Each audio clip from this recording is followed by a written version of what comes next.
All right, good evening, everyone. This public hearing of the Judson Board of Trustees is hereby called to order at 6 o'clock p.m.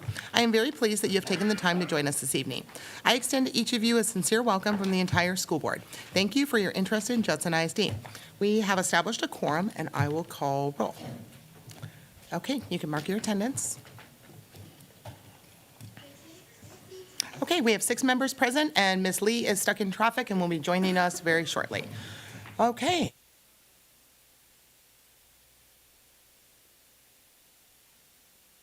Okay, the next item on our agenda is the public comment period. This is a time for citizens, staff, or parents, or students to provide their comments to the board. A meeting that is open to the public under the Act is one that the public is entitled to attend. However, the Act does not give the public a right to speak at such meetings except through the proper channels.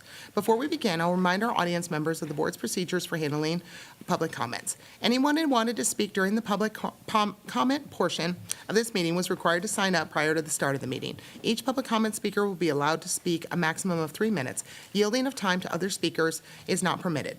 As this is a public hearing, the comments during this portion will be limited to the taper report. We'll have a separate public comment then for the regular meeting. Once we finish the hearing, we'll go into that portion of it.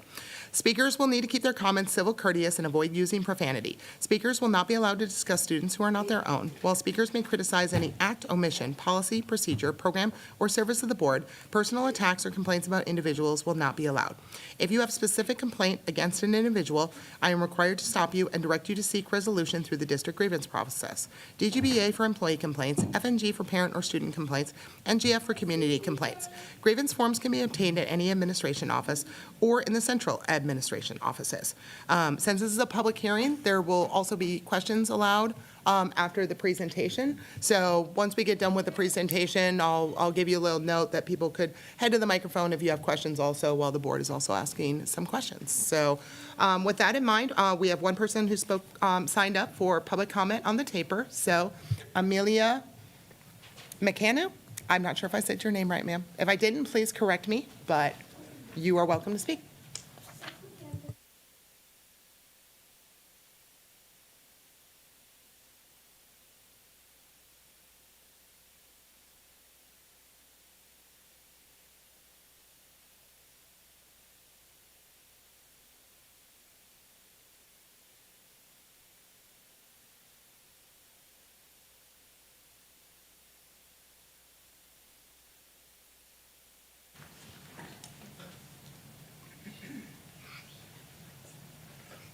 This is not a sign. You're supposed to speak, I promise. There we go. Did you hear what I said before? Okay. Good evening, members of the board. On the topic of taper scoring, I'd like to recognize and applaud Ed France for their hard work and dedication, positively reflected on their most current scores. I am a product of Ed France and now currently an all-honor student as a freshman at Veterans Memorial High School. With that being said, I'm saddened for any future students not able to experience what I received. Because of the support I was given there, I'm the successful student that I am now. I'd like to commend the staff there and the positive impact, not only on my life, but everyone there. If it weren't for Misty Hogue and her music program, or Miss Mendez and her tag program, I wouldn't be a part of TMEA's yearly program for 5 consecutive years, or an honor student for the last 3. I'm incredibly disappointed and upset within the decision that was made Tuesday. To all the staff who may be here this afternoon or watching, just know you are not only loved and appreciated by current students, but former students like myself. Thank you. Thank you, Ms. McCann. Okay, Dr. J, I'll turn it over to you and your team for the taper report. Dr. Toppin, it's all yours. Thank you, sir. Good evening, Board President, board members, and Dr. J. At this time, I'm turning it over to our Director of Accountability, Ms. Denise Jones, in order to go through our taper for 24-25.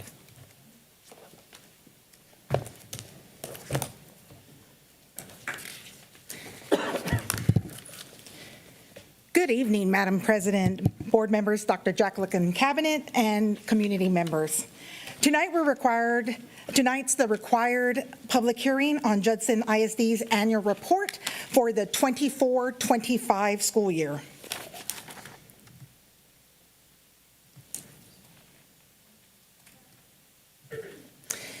So first off, I'm sure everybody's wondering why now.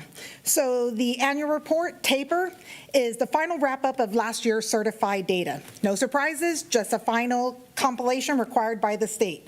All of this data that we're about to discuss informs our North Star goals in meaningful, purposeful, and intentional ways. The sections of the 24-25 district annual report deal mainly with the TAPER, but there also are some finance, safety, and post-secondary outcome pages. So first, the TAPER. The TAPER is a report that shows not only testing information, but it also covers some attendance, dropout, graduation, plus some student and staff demographic and the program information. It's the state's common scorecard. So when we look at this, we're looking at the preceding spring and the year behind for other information. So rather than muddy the waters tonight with the spring 25 scores, especially when we're going to hear about some current data tonight, we would like to stamp some highlights and some opportunities. So some current highlights from the 25 spring is that third grade reading gained ground. This is especially important because this is the first time students take the STAR. So for third grade in 2025, they increased 3 percentage points in approaches, 3 in meets, and 3 in masters. We also saw science taking off across multiple levels. Grade 5, which is the first time they take the science test, increased by 7 percentage points, and at meets by 1. For biology, the meets, and remember when we talk about meets, as we've done in the past, this is meets grade level, increased by 1 percentage points. And then for all grades, science, 5th, 8th, and biology, approaches increased by 2, meets 2. U.S. history continues to grow. Approaches was at 95%, which was on par with the state and region. They also increased in both meets and masters. We also see some systemic changes in instruction showing through STAR progress. STAR progress is a little bit different than STAR achievement. STAR achievement is what we would consider the grade the student makes. STAR progress, however, is when a student grows from one year to the next. So STAR progress starts in 4th grade because that'll be the first year they have previous STAR history. We increased or stayed the same in 10 out of the 13 performance reports. That's important when we say stayed the same as well, because we know that when students go up a year, they're introduced to new concept, new materials, the subject gets harder. 2 highlights are grade 6 math with an increase of 12 percentage points, and grade 8 RLA, that's reading language arts, for 6 percentage points. So when we look at this slide, we know that achievement gains, it means instruction taking hold. Growth today is proficiency for tomorrow. However, with highlights, there are opportunities. If you watch and listen to the board meetings, you know that middle school math, particularly grades 7 and 8, continue to be priority areas. So when we discuss this, putting the stamp on this 24-25 data, we know that this data informed decisions that are happening this year. High school English 2, going back to what we just said about STAR progress, we saw STAR progress stall a little bit in English 2 across the district. That means from English 1 as a freshman to when they take it as a sophomore, achievement didn't collapse, the grades didn't go down as much, but the growth slowed down. So on this slide, you see that, yes, we're showing the opportunities that last year's data presented us and what we were doing this year. Adoption of Bluebonnet math, increased PLC training, and redesigning the RLA curriculum guides to increase more writing opportunities. So when we see and identify achievement gaps, we know those are focus areas for refinement. Growth slowdowns signal us to adjust and accelerate. But beyond STAR, which we talk about a lot, beyond STAR, we have other tests that are shown on the TAPER, one of which, of course, is the SAT and ACT for college readiness. So our highlight is that our approaches, and we can have the mindset of STAR, approaches grade level, meets grade level, the same with this, approaching college readiness, meet college readiness. So for college readiness, that's a highlight with the district at 82%. We're nipping at the heels of the region and inching closer to the state. But there is an opportunity for college readiness at meets with the district at 39, region 49, and the state 59. There are sections in the taper that don't have to do with testing, so we're going to discuss those because these vital indicators are important. So first, the attendance and chronic absenteeism, and nope, that year is not a typo. Although we are looking at 24-25 taper report, it looks at the previous year for attendance, chronic absenteeism, and other indicators. So for attendance, our percent stayed the same at 92.3. We were able to decrease the chronic absenteeism by 0.8 percentage points. Chronic absenteeism is when a student misses 10% or more of the school year. So instead of just bar charts, what does that look like with real students? What that would be based on the enrollment that year is that would be 191 additional students attending school consistently. That's more real students in seats with learning time. Also, it reports the annual dropout rates. So when the state looks at dropout rates, they look at grades 7 and 8, and then they look at the grade band 9 through 12th grade. So what that looks like for middle school, which our numbers are already really low, and that's great, is a 0.1% decrease of 3 middle school students that stayed in school to continue their academic journey. For high school, 0.5% decrease is 35 students who stayed on track to earn their diploma. Which, of course, staying on track is important for a diploma because that could be life-changing implications for the student and his or her family. So looking at graduation longitudinal rates, these are a lot of bars and a lot of information. So what we're looking at is the state looks at it in longitudinal rates of 4, 5, and 6 year. So the first cluster on the left is the class of 2024, which taper reports as 4-year. Next year's taper will see the 5-year data. In the middle section is the class of 2023. They started their 4-year rate with 86.9, but then they moved up to 87.7 for their 5th year. And then the 6-year rate that we have on the screen, it started for the 4-year, 86.3, 87.9 5 years, and capped out at 88%. This is important to know because what we have is we have more students having the opportunity and pathways to earn a diploma, whether they return back to their home campuses or they enroll at JLA. Taper also reports the college, career, and military readiness. This is a 12 percentage point increase from the previous year, from 64.1 to 76.1. We don't want students just to have a diploma. We want them to be college ready, career, military ready when they leave us. A 12% increase would be an additional 200 students who walked away being college, career, or military ready. Taper also presents a whole bunch of numbers for student race and ethnicity profiles. We use all of this data to make purposeful and meaningful decisions. It also presents information on demographics and program enrollment, so not just about the students, but about the programs and any other indicators. Program and staffing decisions hinge on this data, and resources follow students. So we study the data so we know where to aim them. Of course, it also gives us information about the teachers. You can see by this slide that we have a healthy mix of experience levels, beginning teachers who are brand new, along with veteran teachers, so blending fresh energy while keeping seasoned veterans with expertise to help them build capacity.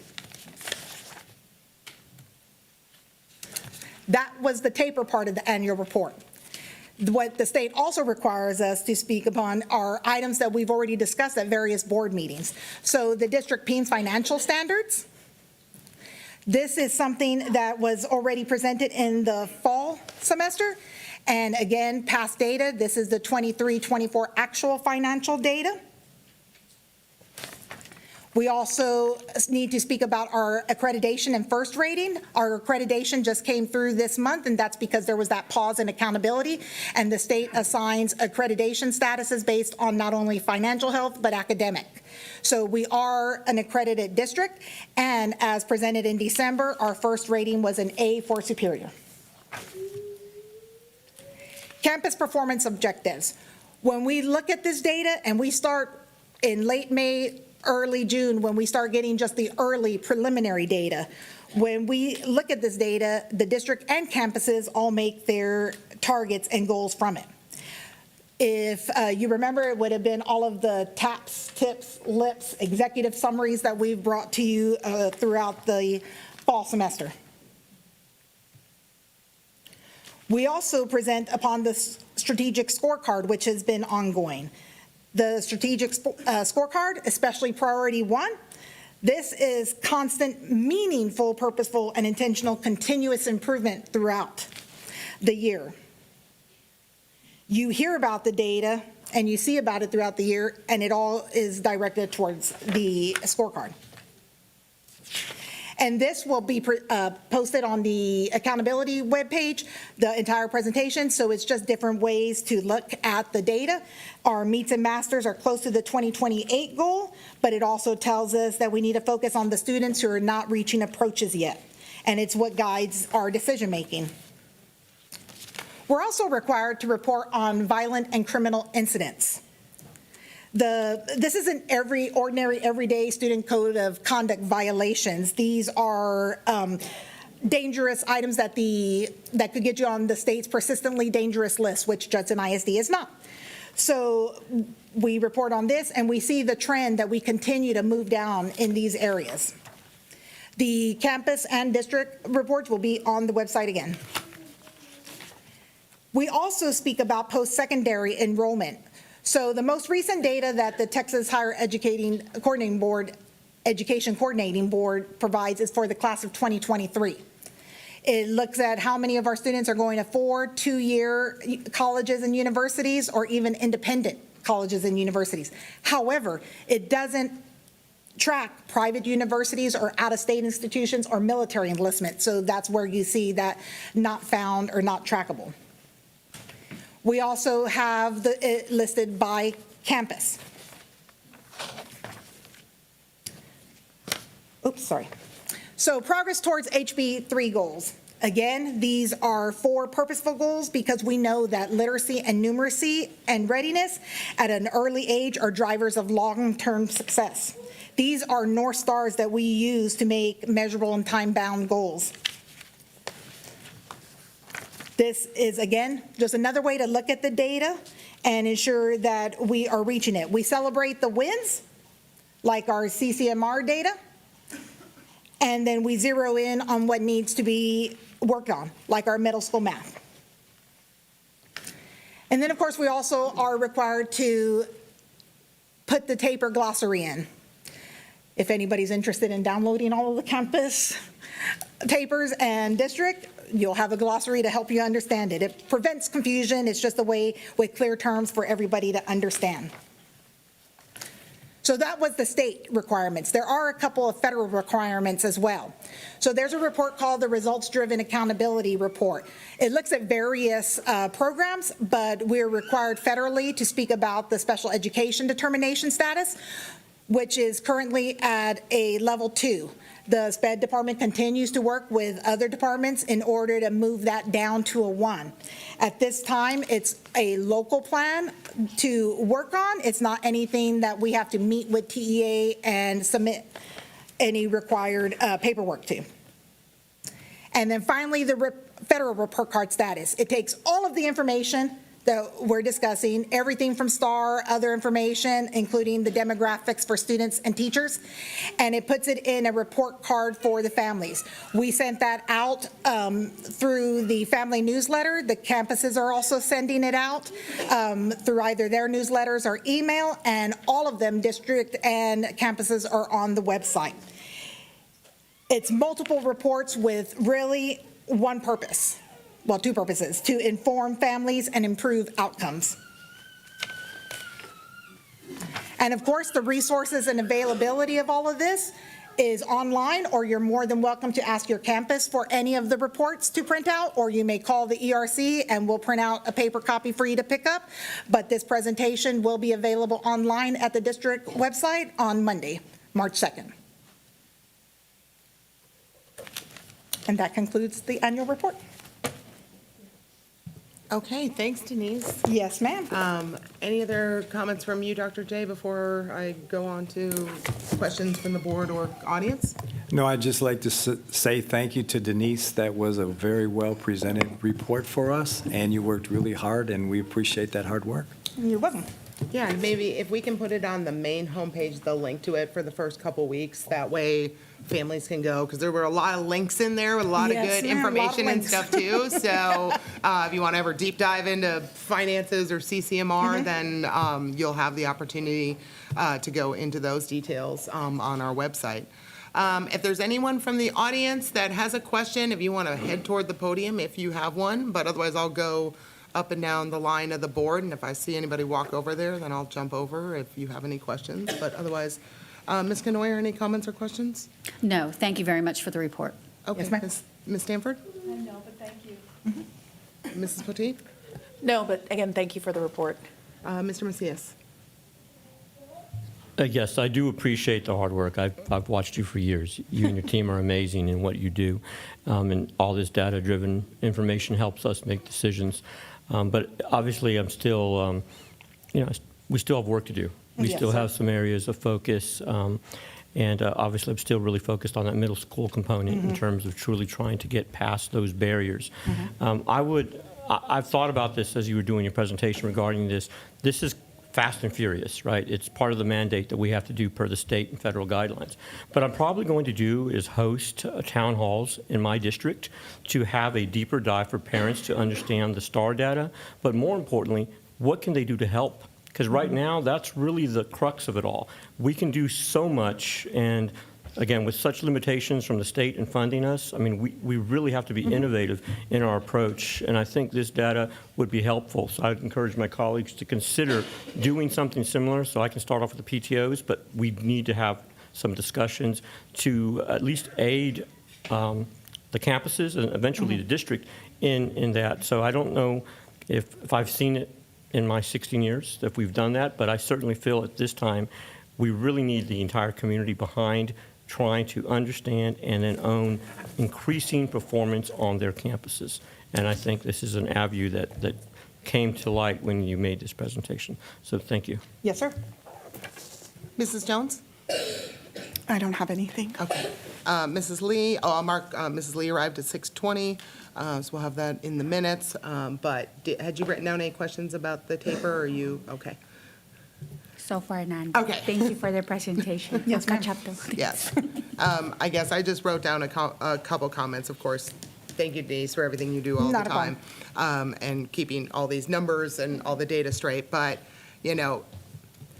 this is not where Judson needs to be. A D-rated district and some of the losses in some of these categories are not what any of us want for all of our students.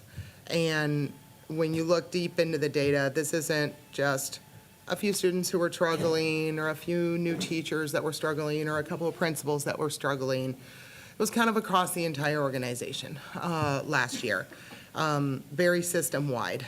And so really that elevates it up kind of at the board and district administration level, that having systems and processes in place district-wide that are focused on our student outcomes, and a culture where the staff feels supported to be able to do everything they can for kids, and for all these students to know in their hearts that they are achieving everything they're capable of.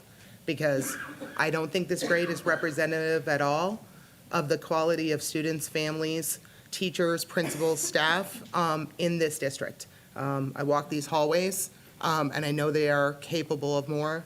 So when we're able to put some structures in place and a culture in place that allows everyone to excel, then, and we've done this year. I hate that this data is, 7, 8 months old, right? That's what we've started to do this year, and that momentum of the entire community coming together, working together, so that we can see what our kids are capable of in the numbers, because we know they are, right? And let's just start getting that to reflect then in there. So there's a lot of work to do, but if everybody starts moving forward in the same direction together, we're gonna accomplish amazing things. So Anything else from? go I ahead, have a Ms. Garcia, rebuttal I see to you. that. Go ahead.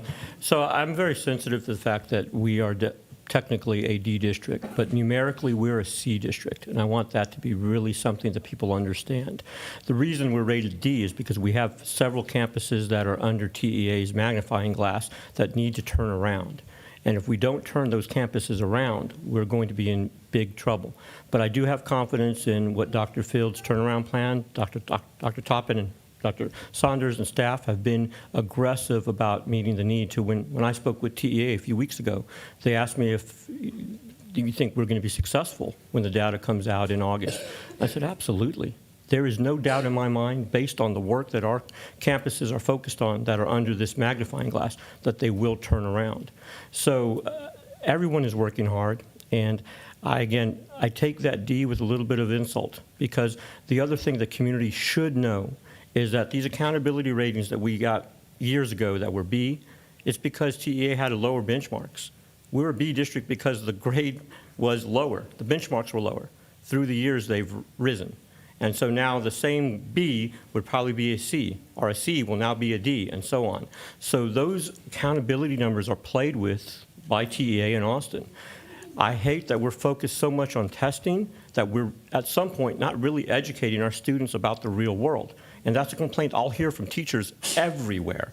So I will say again, we're focused. We have a job to do. The numbers help, but it's not the whole story. And that's why, again, I'm excited about going into the community to have these discussions to see what we can do to impact the numbers, but also to really help develop student outcomes even better. And so, again, we'll be begrudgingly a D district, but honestly, we're a C, and we'll be better even next year. That's all I have to say. Okay, see no other people waving at me. That will conclude this public hearing at 6:27 p.m. And we will roll right into our regular board meeting. So this regular meeting of the Judson Board of Trustees is hereby called to order at 6:27 p.m. I'm very pleased that you have taken the time to join us this evening. Thank you, ma'am. As the Judson Board of Trustees, we are here to set goals and policies and oversee the management of the district. We are responsible for approving budgets, contracts, personnel appointments, and to listen to reports from the superintendent. We are not here to make administrative or management decisions pertaining to the daily operations of the district. This is the responsibility of the superintendent. In compliance with the state government code on open meetings, tonight's agenda has been appropriately posted. This is a meeting in public, not a meeting of the public. As our guest, you are welcome to observe and listen. These proceedings are being video and audio recorded and will become part of Judson's permanent legal record. In order that the tape adequately reflects these proceedings, please silence your mobile devices and refrain from talking while others are speaking. Since it is legally mandated that these proceedings are recorded accurately, I may have to ask for order periodically should I notice that disruptions are interfering with our recording capabilities. Once again, I extend to each of you a sincere welcome from the entire school board. Thank you for your interest in Judson ISD. We have established a quorum, and we will call roll for the regular meeting. Okay, you can mark your attendance. Okay, we have all 7 members present. Okay. All right, next on our agenda will be the invocation and pledge of allegiance. And I'm excited we're going to starting something new this evening. We have so many amazing faith leaders throughout our Judson ISD community. We are a very, very diverse district, and our faith leaders are out there supporting our students, our families, they're in our schools, and supporting everyone in our community. So Dr. J and I and our team are going to work to find the faith leaders and invite them as guest invocations for our school board meeting. So we're super excited tonight to have the Associate Rabbi of Temple Beth El, Rabbi Marina Jurgen, who's going to give us our guest invocation. So if everyone could please rise for the invocation and the pledge.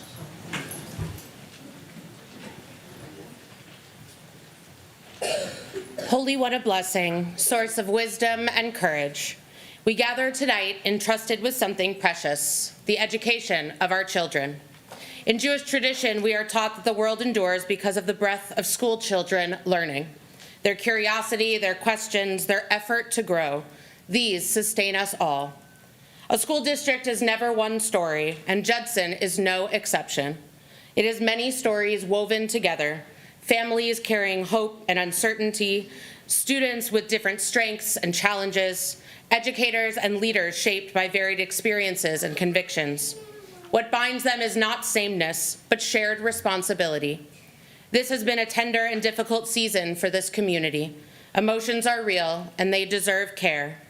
As this meeting begins, may our shared responsibility to everyone who learns, lives, and serves in our district steady this very room. May decisions be guided by what helps students feel safe and respected. May classrooms remain places where young people are academically challenged, supported, and given the opportunity to succeed.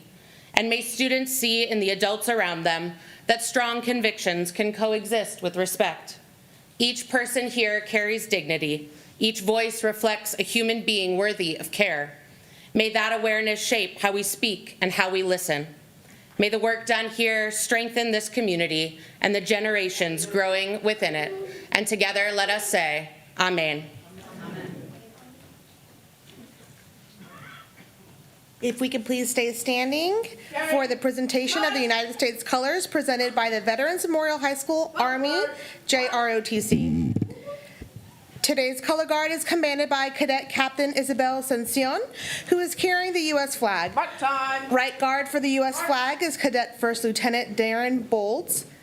The Texas flag is being carried by Cadet Captain Caitlin Prather. Left guard for the Texas flag is Cadet Sergeant First Class Colin Tanner. The faculty instructors for the Patriot Battalion JROTC are Major Larry Garcia and Sergeant First Class Karen Hudson. Our pledge leader this evening is Jaden Wade. Present arms.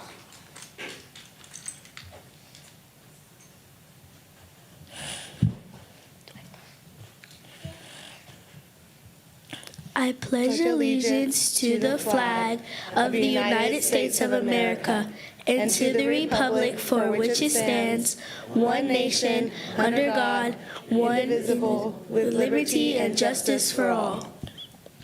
Honor the Texas flag. I pledge allegiance to thee, Texas, one state, under God, one and indivisible.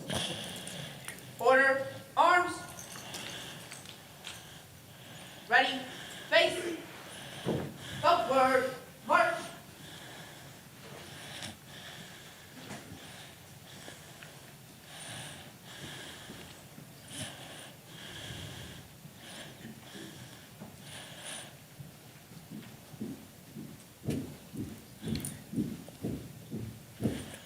Color guard, hold. Post the colors.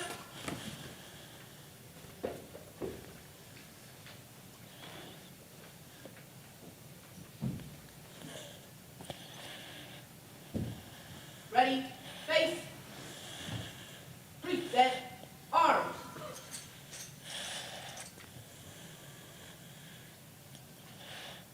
Order, arms. Ready, face. Forward, march.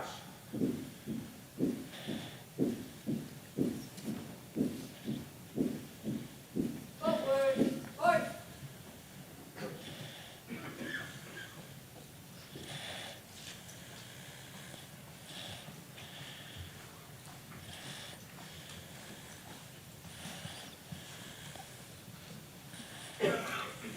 You may be seated. A round of applause for Jaden. Can we please have our board members and superintendent down to join us?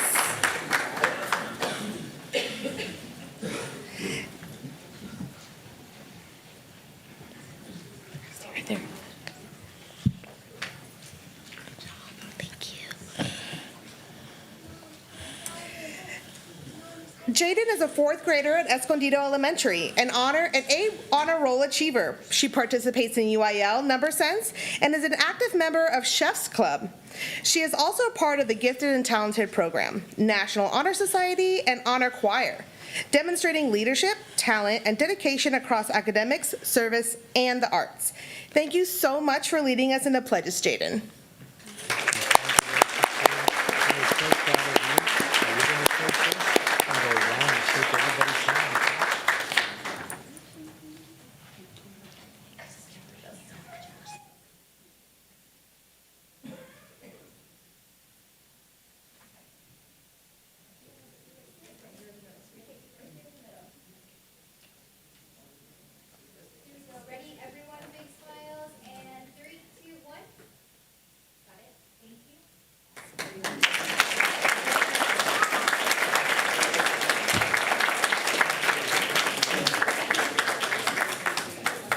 if we can have our JROTC back out to take a picture with our board.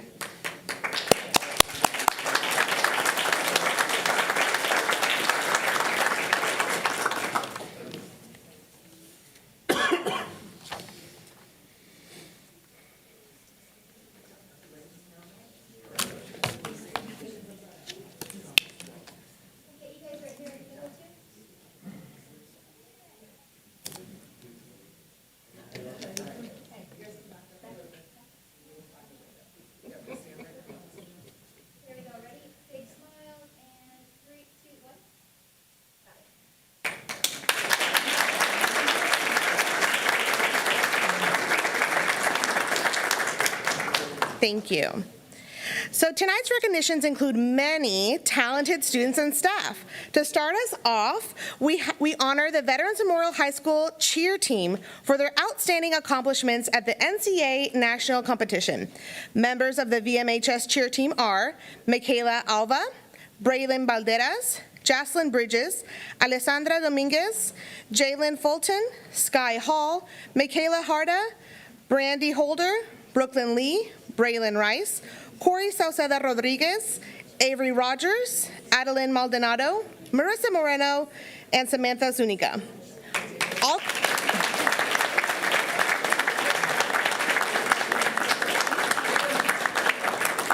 Their alternates are Cassandra Balderas, Diana DeBose, Jalen Fulton, Emmy McCann, Anaya McNeil, Kylie Oden, Jamie Parmley, and Kyla Williams. And their coaches are Teresa Persquisa and Erica Silva.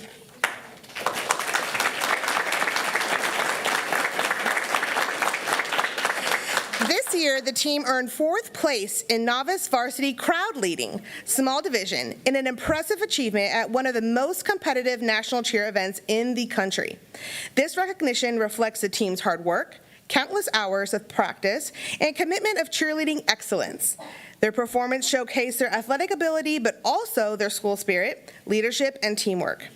They represented Veterans Memorial High School and our community with pride. Congratulations, Veterans Memorial High School cheer team.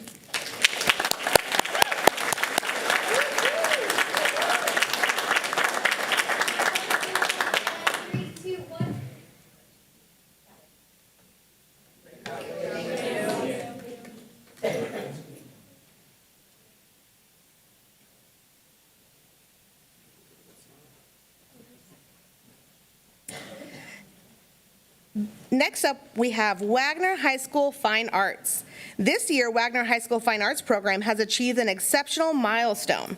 Wagner High School had the most TMEA All-State musicians in all of Region 11. Yes.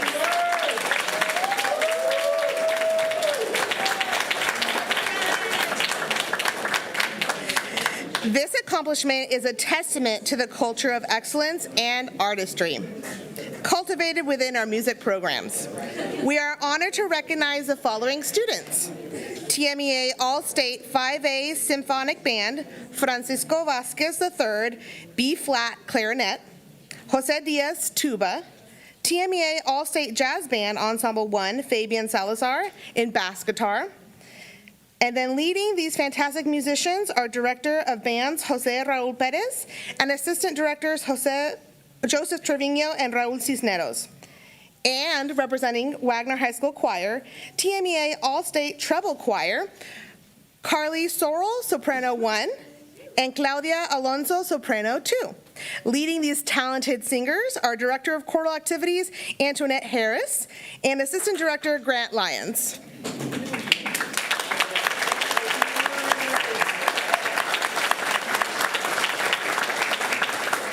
We have more to share about them. These students all earned the title of TMEA All-State Musicians in Texas. Only about 2% of students who begin the audition process reach this elite level. This journey demands months of disciplined preparation, early mornings, late evenings, mock auditions, region rounds, area rounds, and the mental resilience required to continue striving for excellence. These students represented Wagner High School, Judson ISD, and our entire community with true excellence and class. Excellent job, students.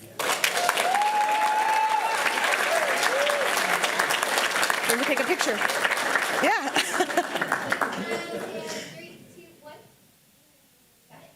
Congratulations.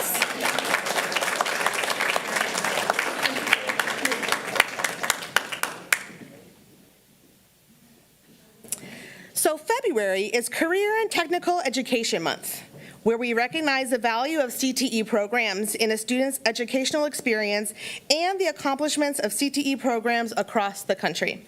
Judson ISD is proud of our comprehensive CTE programs that support student future readiness, with courses providing clear direction to pursue high-demand post-secondary opportunities, whether that's a college education, joining the military, or entering the workforce.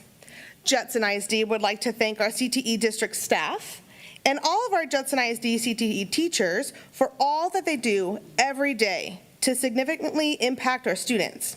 Because of the fantastic CTE teachers, Judson ISD can provide relevant and inspiring course opportunities through CTE, which produce future-ready graduates and the ability for our students to follow their individual hopes and dreams. Starting off our celebrations are the medical assistant students and patient care.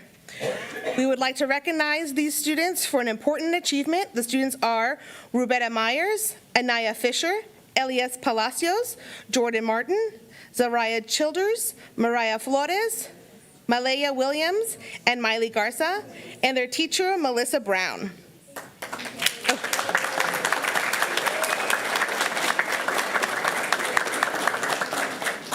During the fall semester, these students earned their first industry-based certification by successfully passing the Certified Clinical Medical Assistant exam.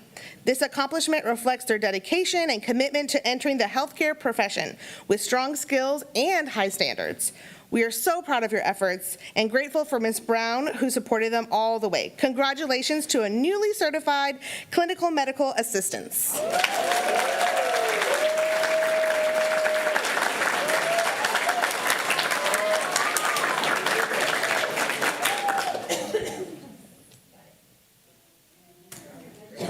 You're good.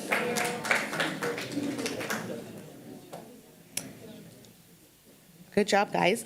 We would like to also recognize our seniors in the Patient Care Technician Practicum at Judson High School. Practicum students are Katia Celedon, Jasmine Tolico, Riley Bryant, Sparrow Rains, Alondra Hernandez, Jocelyn Torres, Angela Ambris Ramirez, Yedidiah Aaron, Hargan Aluwaya, Kristen Hicarte, and Victoria Bain. These students earned their phlebotomy certification in December, demonstrating exceptional skill and professionalism. Even more impressive is that they are already working toward obtaining their second industry certification in the coming weeks. We are so proud of their accomplishments and excited to see what they achieve next. Congratulations, ladies.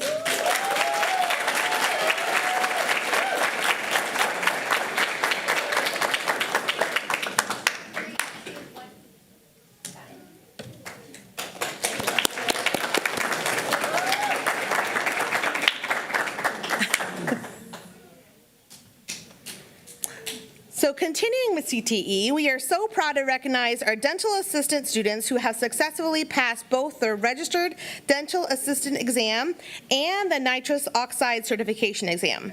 Those students are Piper Bain, Kiara Cardenas, Kivana Clark, Felicita de Reina, Barbara Garcia, Gigi George, Allison Gudino, Asil Hamaldaya, Ciara Harris, Alexa Hernandez, Heavenly Longoria, Cadence Luther, Vanessa Martinez, Genesis Martinez Pinelli, Elijah Masangeli, Lanaya Mays Davis, Alexandra Messner, Aiden Ramirez, Elizabeth Rivera Ramos, Roslyn Savine, Kaylee Smith, April Tucker, Geraldine Valadoid Munoz, Areli Vilgara Martinez, and Amina Williams, and their teacher, Ms. Monica Nichols.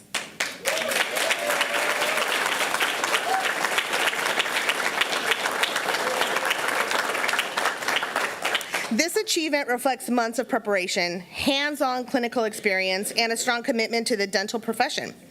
Our senior dental interns have been completing clinical rotations throughout the community, gaining real-world skills in patient care, radiology, infection control, and chair-side assisting. Please join us in celebrating the class of 2026 dental assistants for their dedication, professionalism, and hard-earned success. We can't wait to see how each one of you grows from this experience and opportunity. We commend your dedication to your future profession.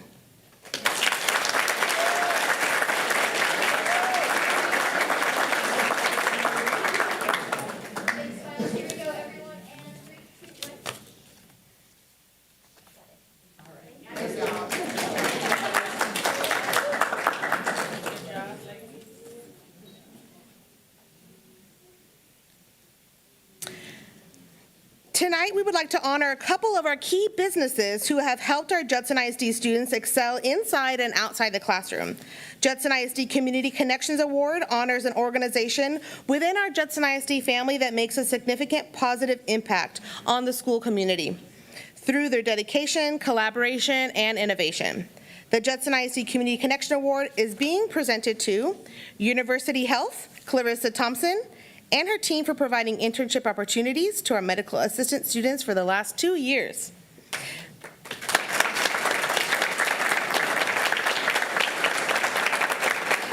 We also have Methodist Health System, Jimena Science, and her team for providing continued patient care technicians internship opportunities for the last 12 years. As well as Velocity Texas, Michaela Renzik and her team offer Step into STEM for 8th grade students. This program gives students the opportunity to engage in STEM through experimental learning and career modeling with STEM professionals. Students have participated in the program through our CTE classes. We want to express our gratitude for your ongoing support of Judson ISD's career and technical education student programs. Your commitment to CTE programs has been a lasting impact on our students, and we appreciate your longstanding dedication over the years. Thank you so much for being an essential part of our community.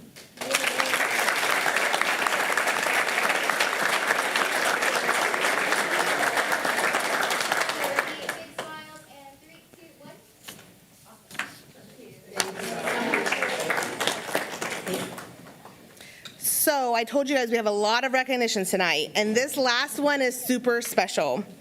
Our next recognition this evening highlights a special project, our JISD Video Ad Contest, which was created to promote a love of learning among our younger students. This contest was led by Ms. Stanford and her fellow committee members, Ms. Knoyer and Ms. Lee, who worked together to design a full and meaningful opportunity for our high school students. In this competition, high school students were challenged to create a 60-second commercial to inspire elementary students to read. Entries were judged on audience appropriateness, message clarity and theme, which is reading is out of this world, technical quality, creativity, and originality. We are proud to share that we received almost 40 entries from across the district. But tonight, we are celebrating our top 3 winners. Please come on up and join the board, Brian Berry, Ivy Kane Dawes, and Haley Umkim.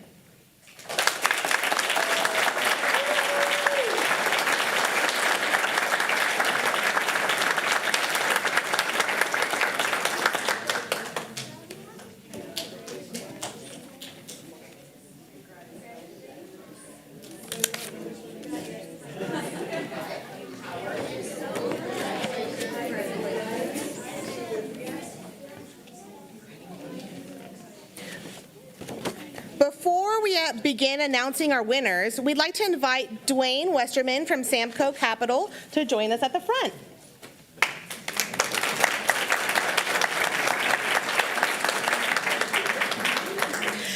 Mr. Westerman generously donated the gift cards that are being awarded to tonight's top 3 students. Thank you both for your support.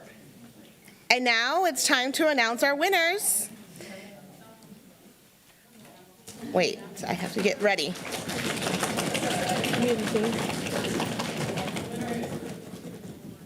In 3rd place, we have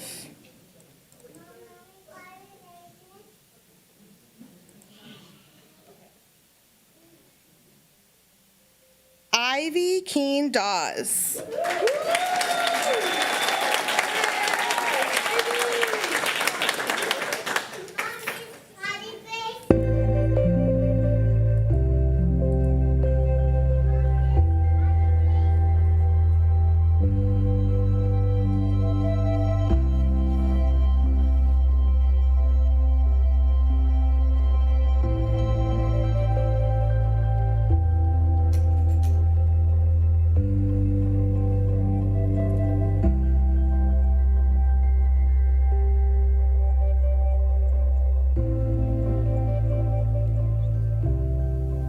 Hey Renee, what are you doing?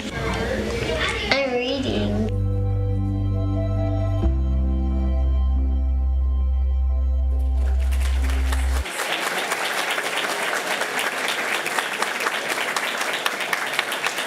And tonight, Ivy is receiving a $200 gift card. Congratulations.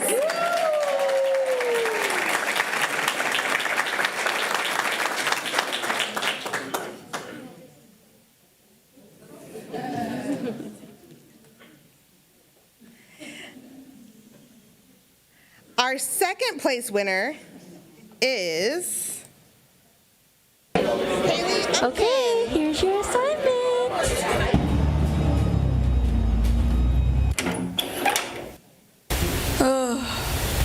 I'm so bored.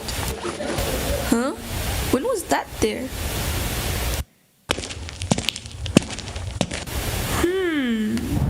Whoa. Huh? Whoa, whoa, whoa. What in the world? Whoa! Whoa! Whoa! Where am I? Wow, I'm flying. Woohoo!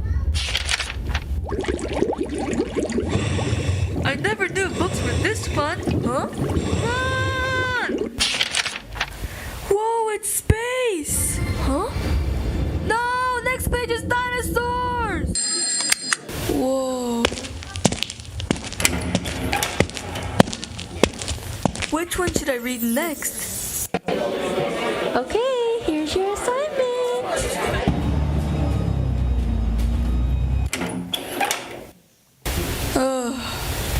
I'm so bored. Congratulations.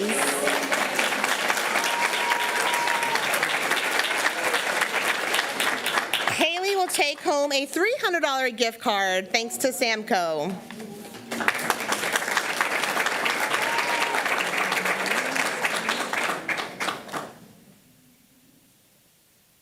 That's cute. So cute. And in first place, earning $500 gift card is Brian Berry.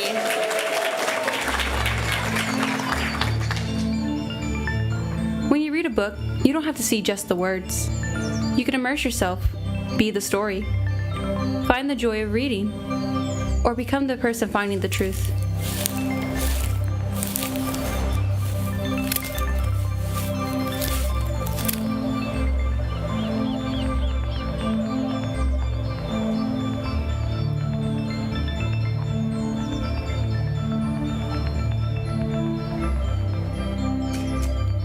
Maybe discover the answer in a science book.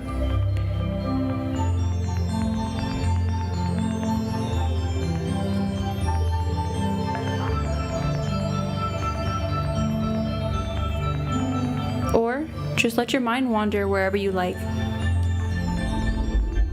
Read beyond the words, and remember, reading is out of this world.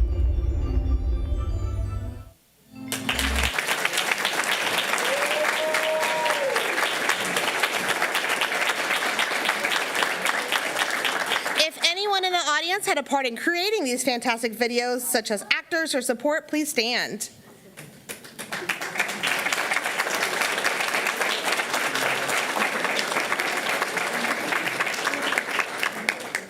Let's do a group photo with everyone, just the winners, and then we'll bring up the friends in a second. You can stay right there. You're good. Here we go. Big smiles, everyone, and 3, 2, 1. Awesome. Thank you. Yes. And the actors, come on up.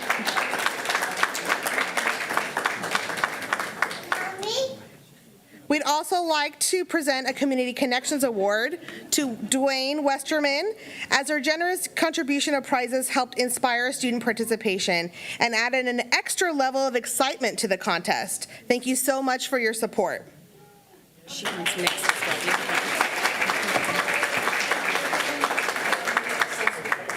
This is for Nick, his son. They donated together. We'd also like to present Community Connections Awards to our judges who volunteer their time in assisting committee in evaluating the astounding student submissions. Ms. Brianna Estrada, Johnny Tejeda, and Daniel Groves from Universal City. We appreciate all your hard work. Come on up.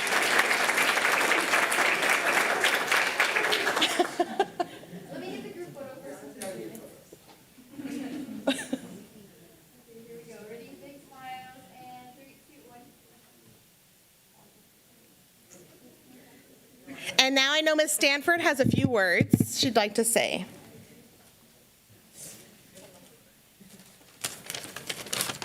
So it took many people to make this happen, and we now plan to show these commercials all over the district on a regular basis. We plan to show them in classrooms, libraries, at the Jumbotron, everywhere we can, so that we're selling the idea of reading to all other students, even high school. I think y'all should, right?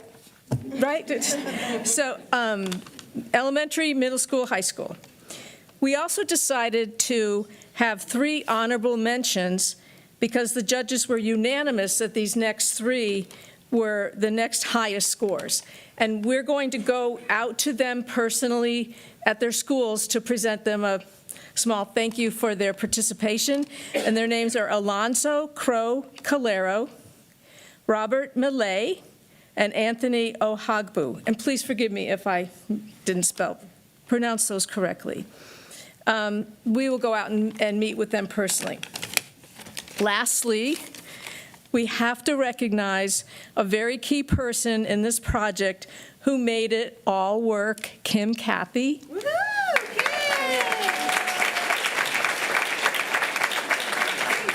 I heard that you love hibiscus, and this beautiful hibiscus has many almost flowers on it. Yes. So, And I love plants. It will not die, I promise. yeah, you will. Thank you. Thank you for everything that thank you you. do. Really appreciate all your work. Thank you. Can I leave the? Okay.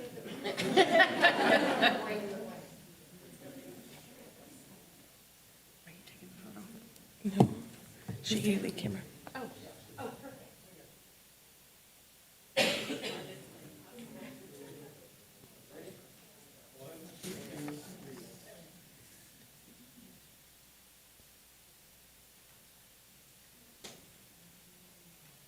Another round of applause. Congrats.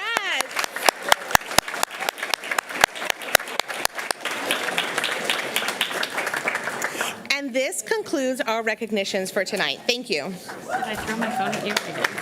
Thank you.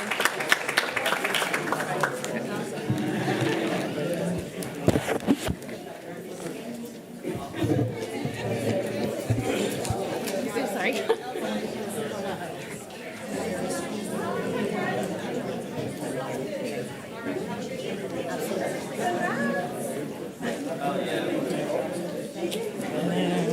Hello. They're actually speaking from out here. Oh, okay.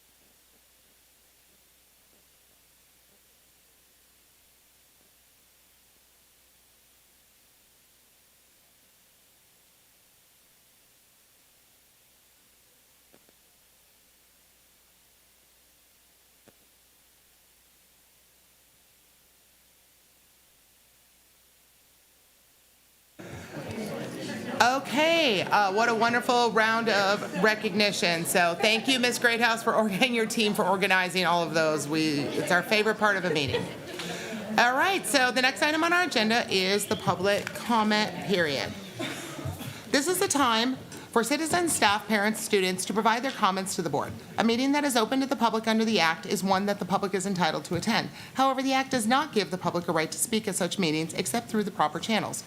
Before we begin, I will remind our audience members of the board's procedures for handling public comment. Anyone who wanted to speak during the public comment portion of the regular meeting was required to sign up prior to the start of the meeting. Each public comment speaker will be allowed to speak a maximum of 3 minutes, yielding of time to other speakers not permitted.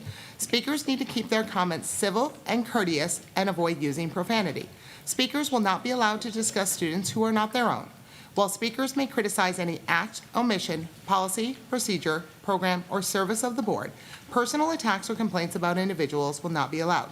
If you have a specific complaint against an individual, I am required to stop you and direct you to seek resolution through the district grievance process, DGBA for employee complaints, FNG for parent or student complaints, and GF for community complaints.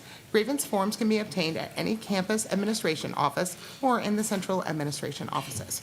Okay, and our first speaker tonight is one of our state representatives, the Honorable Barbara Gervin-Hawkins. You are first up, ma'am.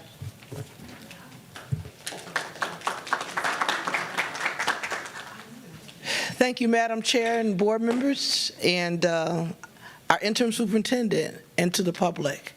I'm excited about being here tonight.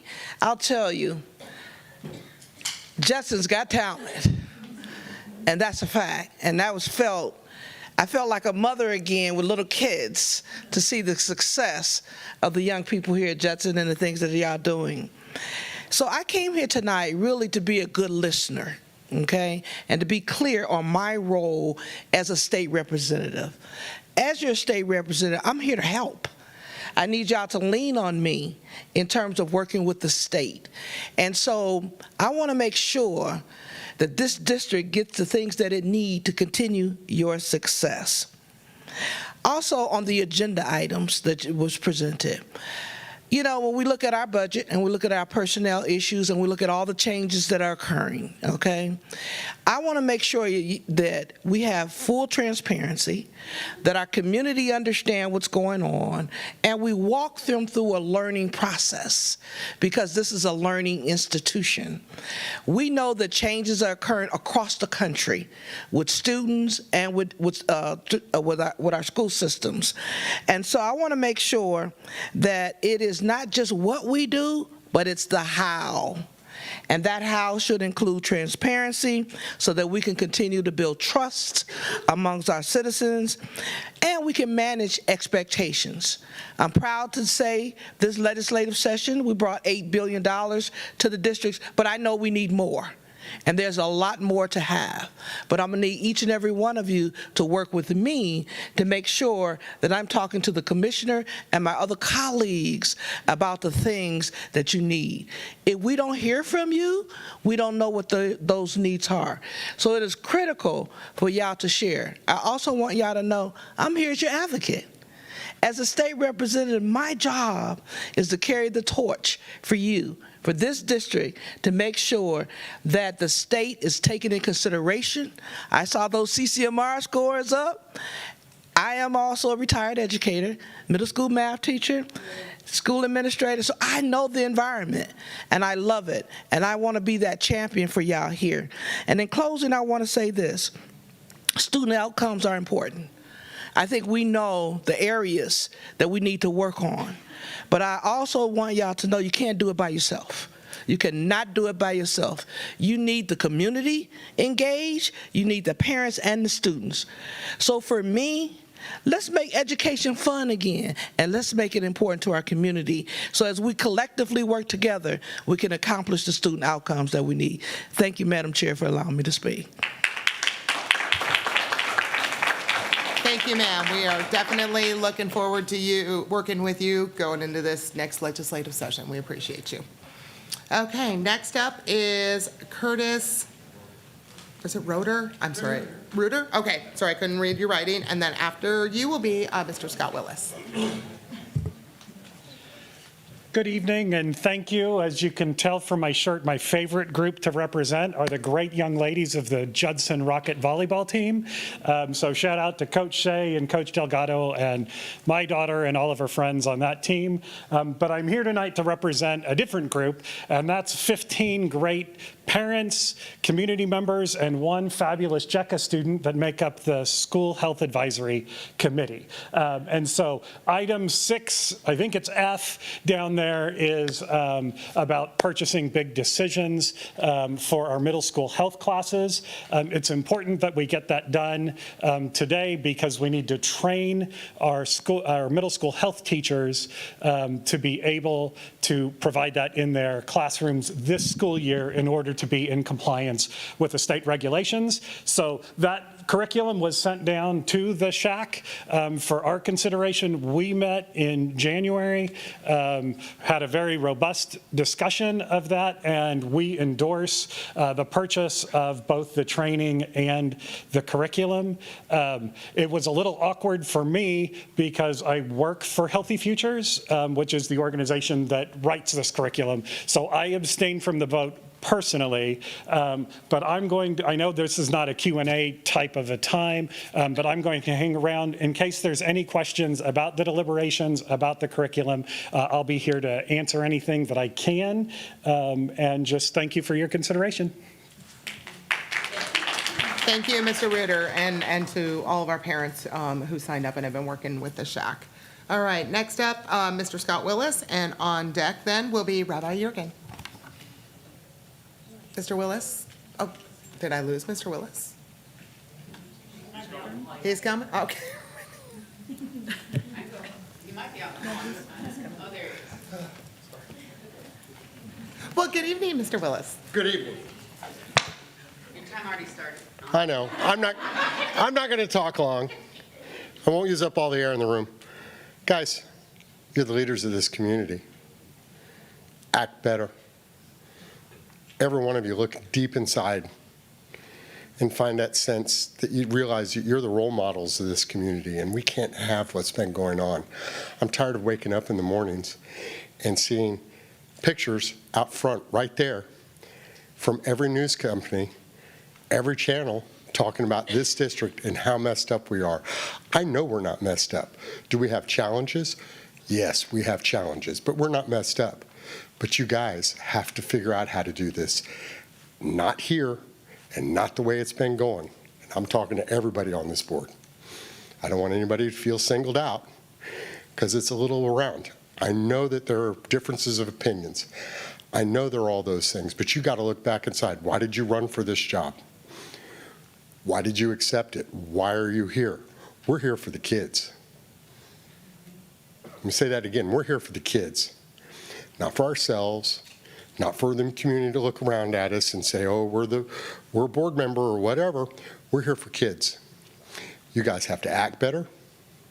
When you're making your decisions, you've got to think long and hard and think in your heart. Is this right for the kids? Not does it make me look good, does it make me right? Did I score a point off that other guy? But is this the right decision for the kids? Because you guys have a lot of hard decisions coming up. And I just don't want to see you in the morning news again, except for triumphant things. I want to see that commercial. I don't want to see a fight. I don't want to see those things anymore. That makes me, I mean, I'll tell you right now, it's not going to make any difference for this district. I'm looking for other jobs just in case. I don't know what's going to happen. If you guys continue to melt down, things are not going to go well for any of us. Please, we're here for the kids. It's about the kids. Do better. Thank you. Thank you, Mr. Willis. Okay, next up is Rabbi Jurgen, and you'll be followed by Dante Evans. I think I misunderstood. It was when we got down to the discussing SB 11. Okay, we take all the comment at the beginning, so if you want to talk about SB 11, it would be. Sure. Yes. Thank you. So I'm excited with the resolution that has been put forth as one of the faith leaders who signed the BJC, which is a Baptist organization, working to make sure that there is interfaith representation across the country, and specifically working in Texas on SB 11, to be able to use that resolution, which was presented originally by them, shows that we can still do what has already been happening within our schools, right? If there are people who want to meet at the flagpole, that's totally fine, but not asking for a specific period to be state mandated as a prayer period, meaning getting rid of a class, getting rid of an extracurricular, to say that period 3 for everybody in the building is now going to be a moment of public prayer, or a period of public prayer. And some of the solutions that the state has presented was that by religious proclivity, they would be separated by rooms. Right? That is really intimidating. That is really uncomfortable for a lot of our students. Not only do I live in Judson, but I represent some of my congregation who live in Judson as well. And this is especially scary for Jewish students, to be placed in a separate room under the idea of public prayer moments, but to be saying, oh, the Jewish kids are in that room. I know that is not exclusive just to Jews, but as that's who I'm representing, it's been something we've been talking about a lot.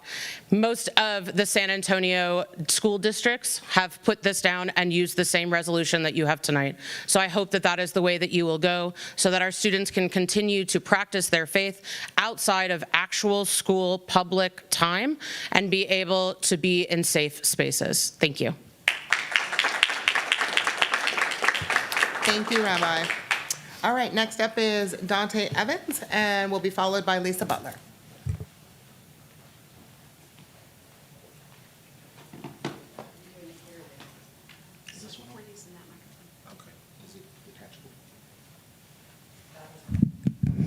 Thank you. That's fine. That's fine. Thank you, though. First of all, hello, good afternoon, good evening. Sorry, just a second, sir. Russ, could you reset, or is it stuck? Okay, there we go. Sorry. Go ahead, Mr. Evans. God bless everybody for being here this evening. I appreciate you guys for being here this evening. I want to talk about, once again, what we've been talking about, and I call on Ms. Monica Ryan, our board president, to resign. Under the basis of poor leadership, need I say piss poor leadership. Let's talk about numbers. We talked about growth, all right, being one of the decision making processes of closing these schools. Let's talk about the growth of the district. Since 2021-2022 school year, we've had 2,000 students unenrolled. It's been a decline of 2,000 students since 2021. 2024, we were at 23,848 students. 2025, we were at 23,531 students. That is a decline of 317 students. The following year, we were at a enrollment number of 22,697. Year to year, year over year, that is a decline of 834 students in our district. Total, under your leadership, that has been 1,151 students who have declined to come to our school. But we have growth, right? Overcrowding, which is why we built Selma Elementary. That in part is also why we have reduced state funding, because we're not meeting the needs. We talked about our accountability rating. While I understand, Mr. Macias, that the criteria for that has changed with TEA, it doesn't discredit the fact that this is still a D community. So where did our biggest deficits come from? The financial reports are out. Did you take a look to see exactly where we're bleeding from? Cafeteria, salaries, what is it? Because we haven't heard it. We still haven't heard a reason why Mr. Davis was let go in the first place. Mr. Milton, did you do your own research, or did you rely on other people's research? Such as Mr. J, Dr. J, I'm sorry. Because if you did your own research, and I feel like the decisions that have been made over the last several weeks could have been prevented. While we still, yes, we have to close schools, I think the decision process has been anything but transparent. You have 68,000 residents between Converse, Live Oak, and Universal City. We are the number 5. Rolling Meadows Elementary is the number 5 elementary in the district. You have 32,000 in Converse, 16,000 in Live Oak, 20,000 in Universal City, and yet we are here with a decline of students that we continue to see. Do you get out in the community? Do you help with the community leaders? Do you find the businesses I'm sorry, Mr. Evans, to help your with 3 minutes is up. funding some of this and bringing those students back, bringing those parents back? Sorry, Mr. I don't Evans, think that your- you have. Mr. And I Evans, think your that you 3 need to do minutes is better. up. And I Sir. call on you to resign, Ms. Monica Ryan. I call on you Sir, I'm asking you to to be turn in your respectful of the other people resignation who today. get Thank 3 you. minutes. Thank you. Okay, next up is Miss Lisa Butler.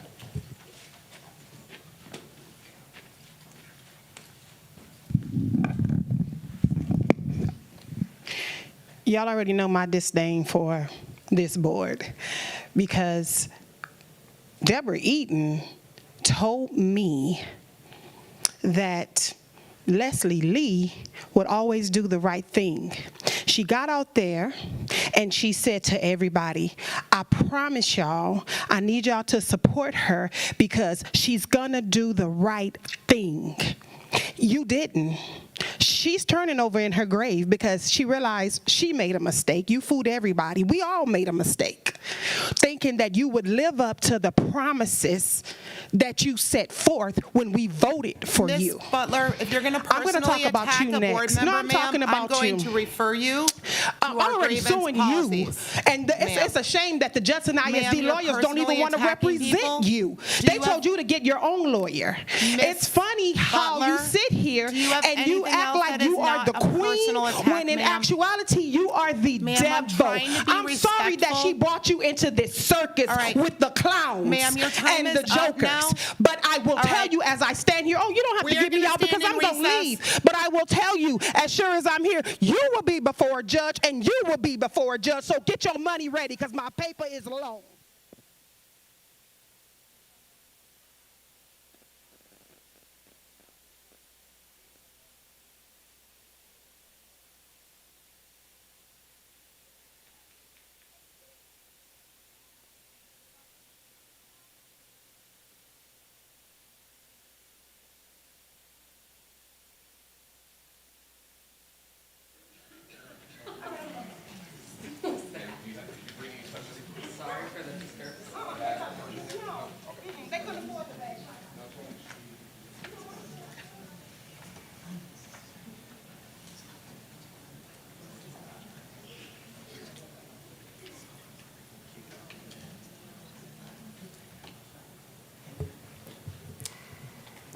Okay, the time is 7:18, and we are back from our brief recess.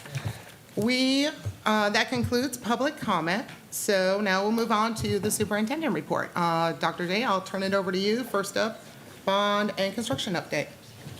Thank you, Madam President. Mr. Mora will take us through that update. Mr. Mora, thank you.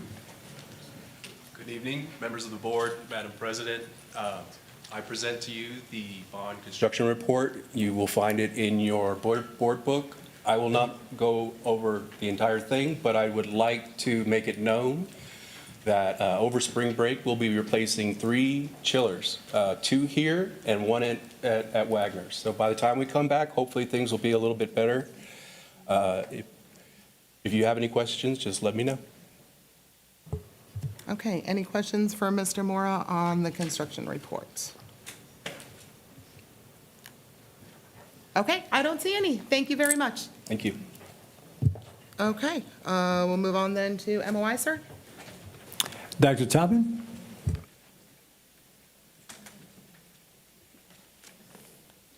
Good evening, Madam President, board members, and Dr. J. We are here this evening with our middle of the year update to discuss where we are as far as academics are concerned for this school year. I do want to recognize before we even get started tonight, when we stand up here, we represent not only our departments, which are the bilingual department, the special ed department, and the curriculum and instruction department, but we represent every principal that's in the room tonight and that is watching by screen, and every teacher, every paraprofessional, and everyone that works in our school system to make an environment where our students can learn and be successful. We're excited to talk about our progress so far this year in meeting and improving our overall performance here as a Judson ISD district.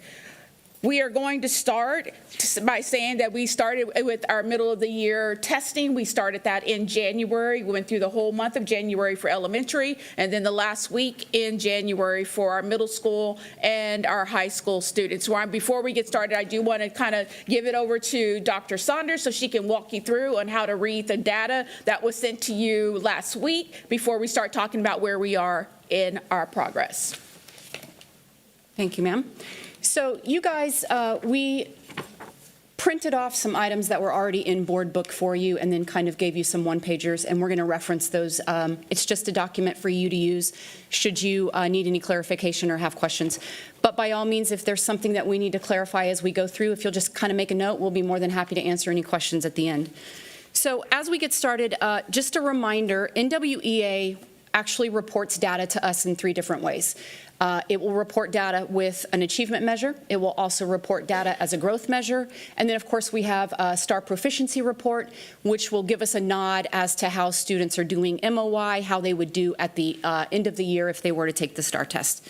Again, you guys have in your little packet a one-pager that looks like this, that just sort of outlines to you the different components that you're going to see as we go through the slides, and I will highlight these as we get to it. Parts of it can be a little bit confusing. So when we talk about achievement, what we're really looking at is where the student stands at a specific point in time. So when we look at the slides here in just a few minutes, you're going to see achievement, you're going to see growth. When we talk about achievement right now, we're talking about how did students do in February when they took the MOY assessment. The piece that it informs us is how much does the student know right now at this moment in time? We also report on growth. So growth is a measure of how a student did over a specific period of time. For us today, for the purpose of this report, it's going to be how did the student do from BOY, which remember is beginning of year, to MOY, which is the middle of year. And it informs us as to how much the student has improved since their last assessment. So for this data today, we're looking at BOY to MOY. Now, we've got 3 things to look at as we sort of look at this data set. There's no data tied to this, but we do want to talk about the components for just a moment. So when you're looking at this chart and as we're looking at the data, you're going to hear us reference a couple of terms, and I just want to make sure that we understand them. One is median percentile. So median percentile is the number that you see on each one of these reports, which happens to be in yellow, and we want to celebrate that because historically in Judson ISD, we've taken a dip at MOY, and so we're going to talk about that a little bit more. We always want that median percentile to increase with each administration, and we'll talk about that as we get into the specific data sets. We're also going to, you'll hear us talk about distribution of student scores. So if you look at this color band that you see on the screen in front of you, and it is also indicated on your one-pager, what we're looking at is how are students distributed over this quintile, over this performance level, or over this color band. You'll hear us use those terms interchangeably. The other piece that we want to remind you guys about is each one of these color bands doesn't necessarily indicate performance level, like approaches, meets, and masters. We have to use a linking study to get us that information. But what these color bands do determine is red would be low, orange would be low average, yellow would be average, green would be high average, and blue would be above average. So with that being said, we're going to dive into the data. So we're going to pause right here for just a second, and I'm just going to kind of refresh your memory about a couple of pieces of this data. So if you look at, this is a split screen. The data set that we have on the top is the reading test that all K-12 students took, and this is the English version of that test. And then down below, you will see that we have another set of data that indicates our Spanish test. The point that we want to make on these three is, number one, the growth score. Dr. J, Miss Lee, do you need anything from us? Okay, no, yes, ma'am, I just want to make sure we're okay.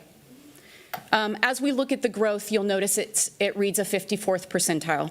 So what that tells us is that our students in this area are performing higher than 54% of the students across the nation. This is an incredible point for Judson ISD when we talk about our MOI data. As I mentioned before, historically, we will take a dip at MOI. If you guys remember when we talked about the CAPA in October, we told you our marching orders, October to February, focus on that solid Tier 1 instruction. As long as we are delivering our first teach is that best teach, we will not take a dip at MOI and we'll be able to move forward. That's the place we're in right now. So to Dr. Duhart-Toppin's point, we want to thank everyone who's involved in this process. To Mr. Macias's point, this is a community lift. It takes everyone involved. We're incredibly proud of what we've seen so far. Then when we take a look at achievement, remember this is how much did we change over that period of time? How much did we change from BOI to MOI? So what we want to see is we want to see each one of those percentile scores go up. And as you can see in reading K-12, we went from a 48th percentile in achievement in the fall to now a 50th percentile in achievement for MOI, which means we are not only outperforming 50% of students across the nation, but we are also showing that average achievement at this point. What this first data set tells us all together is that we're in a very healthy position. We are not only displaying average achievement, but we're also displaying above average growth. Because remember, that average is the 50th percentile. So when we look at growth and we're sitting at the 54th percentile, we're displaying above average growth. Now, as we shift gears into Spanish, I would be remiss if I did not mention this. We are assessed in 6 areas. You guys are going to notice on these data sets, we have shown gains in 5 out of the 6 areas. Now, when we look at Spanish, you will notice that we did see a decrease in our achievement. We started off at the 47th percentile. We're now at the 45th percentile. It's important to note that the only students who take the Spanish reading test are K-5 students. Those students who take the Spanish test also take the English test. So they're represented in both data sets. Again, even though we took a dip from 47th percentile to 45th percentile, this is still average growth and average achievement, but we will be digging into this data a little bit more and working very closely with the bilingual department so we can sort of zero in on next steps. Now we're going to shift gears to math and Algebra 1. Again, you'll see a split screen in front of you. The top being math, which is K-12. Well, K-8, and then the bottom would be our Algebra 1 scores. It's important to note that Algebra 1 is an end-of-course exam, so this is incredibly important data, and also as we go through our STAR proficiencies. I want to take a pause right here for just a second and talk about student distribution. Remember, we mentioned that earlier when we were talking about your one-pager. If you take a look at Algebra 1, this is a really easy way to look at that student distribution. So let's look specifically at Algebra 1 winter achievement. So you'll notice that we have 24% of our students in the red, 25 in the orange, 25 in the yellow, 14 in the green, and then 12 in the blue. So how do we know that we're actually growing students in Judson ISD? Because if you compare that to our BOI data, we have made gains plus 4% for our average students, equaling out for our high average students, and then plus 4% gain for our above average students. That's that student distribution that we were talking about earlier. That's how we're able to see when students are spilling over from one performance level to the next. Next, we're going to take a look at science. Science is also a split screen for you guys. So if you take a look at that student distribution for Science K-12, you'll see that we're also moving the needle on instruction there. We're in a very healthy position. We're displaying average achievement and above average growth. Again, those students moving from one performance level to the next. If you take a look at life sciences, which is actually biology, it's an end of course exam as well. I'm not really sure why it's labeled life sciences, but it is biology. Again, this is a positive indicator that students are improving faster than the national average. And how do we know that? Because if you look at our percentile growth, it is in green, 64 in the 64th percentile, which means, once again, we are growing faster than above the 64th percentile for the rest of the country, which is incredible. Again, a testament. We would like to point out on this slide as well, if you will take a look at biology, winter achievement, and if you'll go all the way over to the right and you take a look at our above average students, we grew by 9 percentage points from BOY to MOY. That is remarkable. I'm ready to turn it over to you, DT. And so this is a part that I like to come in on because we do look at the quintile reports and we get really excited by what we see, but then we have to go back and look at the projections for STAR, because that is what's going to tell us where, if the students took the STAR today, where would we fall as far as performance is concerned. So when we go into this, we are looking at mathematics, and I like to start with math because math is one of our areas that we must continue to keep a real close eye on. And so when you're looking at the performance there, you can see in grades 3 through 5 that we had no change. We maintained that, and we did celebrate that with our principals, because typically we would see a dip right here in approaches, and we would see a dip in meets, and we would see a dip in masters. We did not see that in grades 3 through 5. So what is that telling us? That is telling us that we are seeing the growth continue to go as far as the implementation of Eureka Math, which is now Bluebonnet learning, that they've been in it for 3 years, and we're maintaining the growth that we have seen over the last 2 years. Grades 6 through 8, middle school is the one area that we have to consistently make sure that we stay focused on. We saw an 18 percentage point drop in middle school from a 69% to a 51%. And so when we went back and started to really dig into that data, when you are looking at the linking study, you also have to look at the learning continuum, which is tied to our standards, our TEKS, which the state says we have to teach. One of the things we noticed right away is that it did test our students on geometry and measurement, and we don't teach geometry and measurement until next month. And so we went back and looked at that and moved those questions to the side, but it also gave us some information that we did share with our principals last month, in that we are really going to have to go deep into geometry and measurement, because this is showing us right now that our kids are not at the level to do on-grade level work right now. So we're going to have to really plan our small group instruction, really plan those intervention lessons to make sure that our kiddos, especially in 7th and 8th grade, because that is where we saw the drop in that area, was the 7th and 8th grade students that caused that overall 18 percentage point drop in approaches. We had a 2% drop in meets, and then we had no change in masters, which meant that our 6th through 8th grade students at the master's level maintained their BOY to MOY status as far as mastery is concerned. Algebra 1, we were really excited about this because Algebra 1 is a EOC end of course test that kids have to pass in order to graduate. And so we were glad to see the double-digit gains in those areas, in the approaches and meets area, as well as looking at the 9 percentage point gain at the master's level. Overall, I strongly believe that 6 through 8 performance hindered our district performance, and that it hit us pretty hard to drop us down 7 percentage points from BOY to MOY. Again, this data came to us in January. We have already reacted and did our action plans to it, and we are looking at and hoping to gain more at our end of the year percentage points when we see our STAR scores, and then meets and masters both at percentages 1 and 2. Our reading levels, we saw across the board, we did have a lot of gains in reading, but we did see a dip in middle school, again, at that 1 percentage point, and that 1 percentage points came in at the 6th grade levels, where we saw the dip in middle school that pretty much hindered the performance at middle school. One of the things I do want to remind the board is that on this particular test, there is no writing. This is straight reading, and looking at our kids able to read and comprehend and be able to make analysis and whatnot. So we did see gains across the board. We saw some dips again in middle school, that 6 through 8 band, but mainly in 6th grade. We have the 1% drop at the approaches level and 1% drop at the master's level.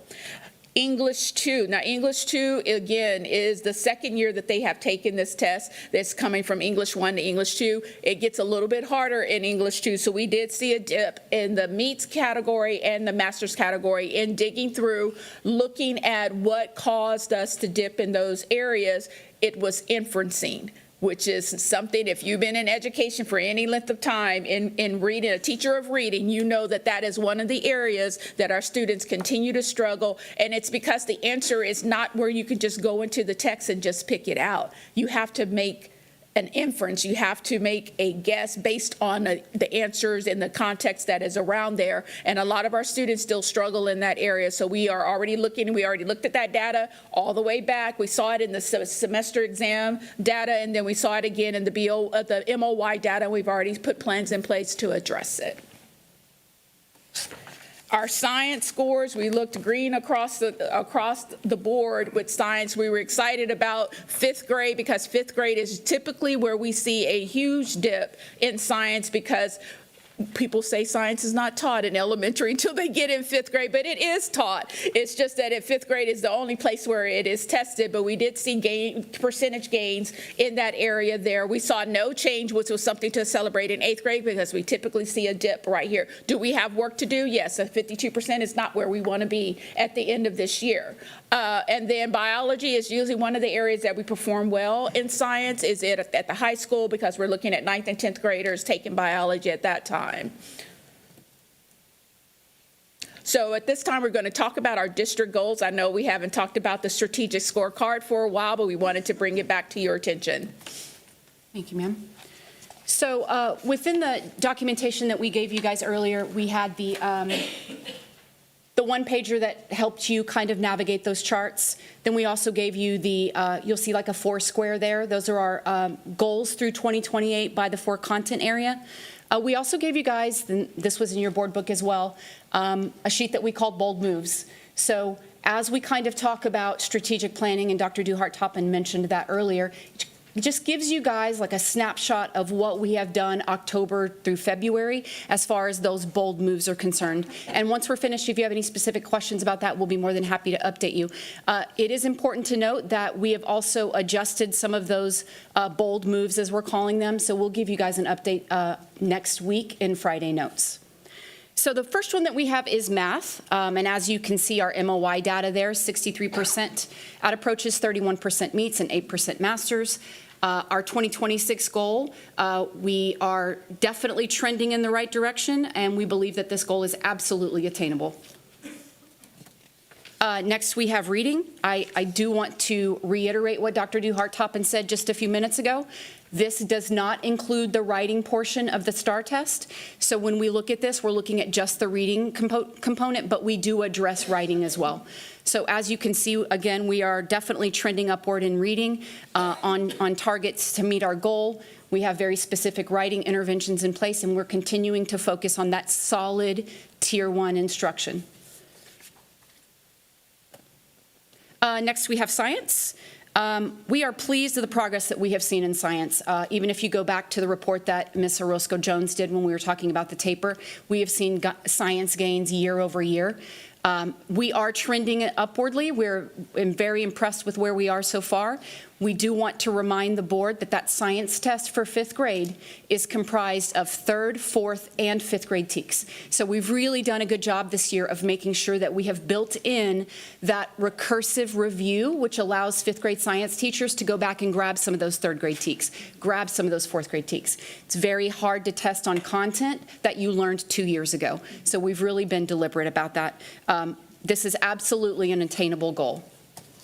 And then finally, we have social studies. Now, if you think back to the slides that we showed you guys just a few minutes ago, we did not report on social studies. NWEA does not have a social studies test for growth or achievement or STAR projections. So the way that we determine this is by our district-created unit assessments. I will tell you that when you think about feedback that teachers give us, we get a lot of feedback about those social studies unit assessments in a very positive way.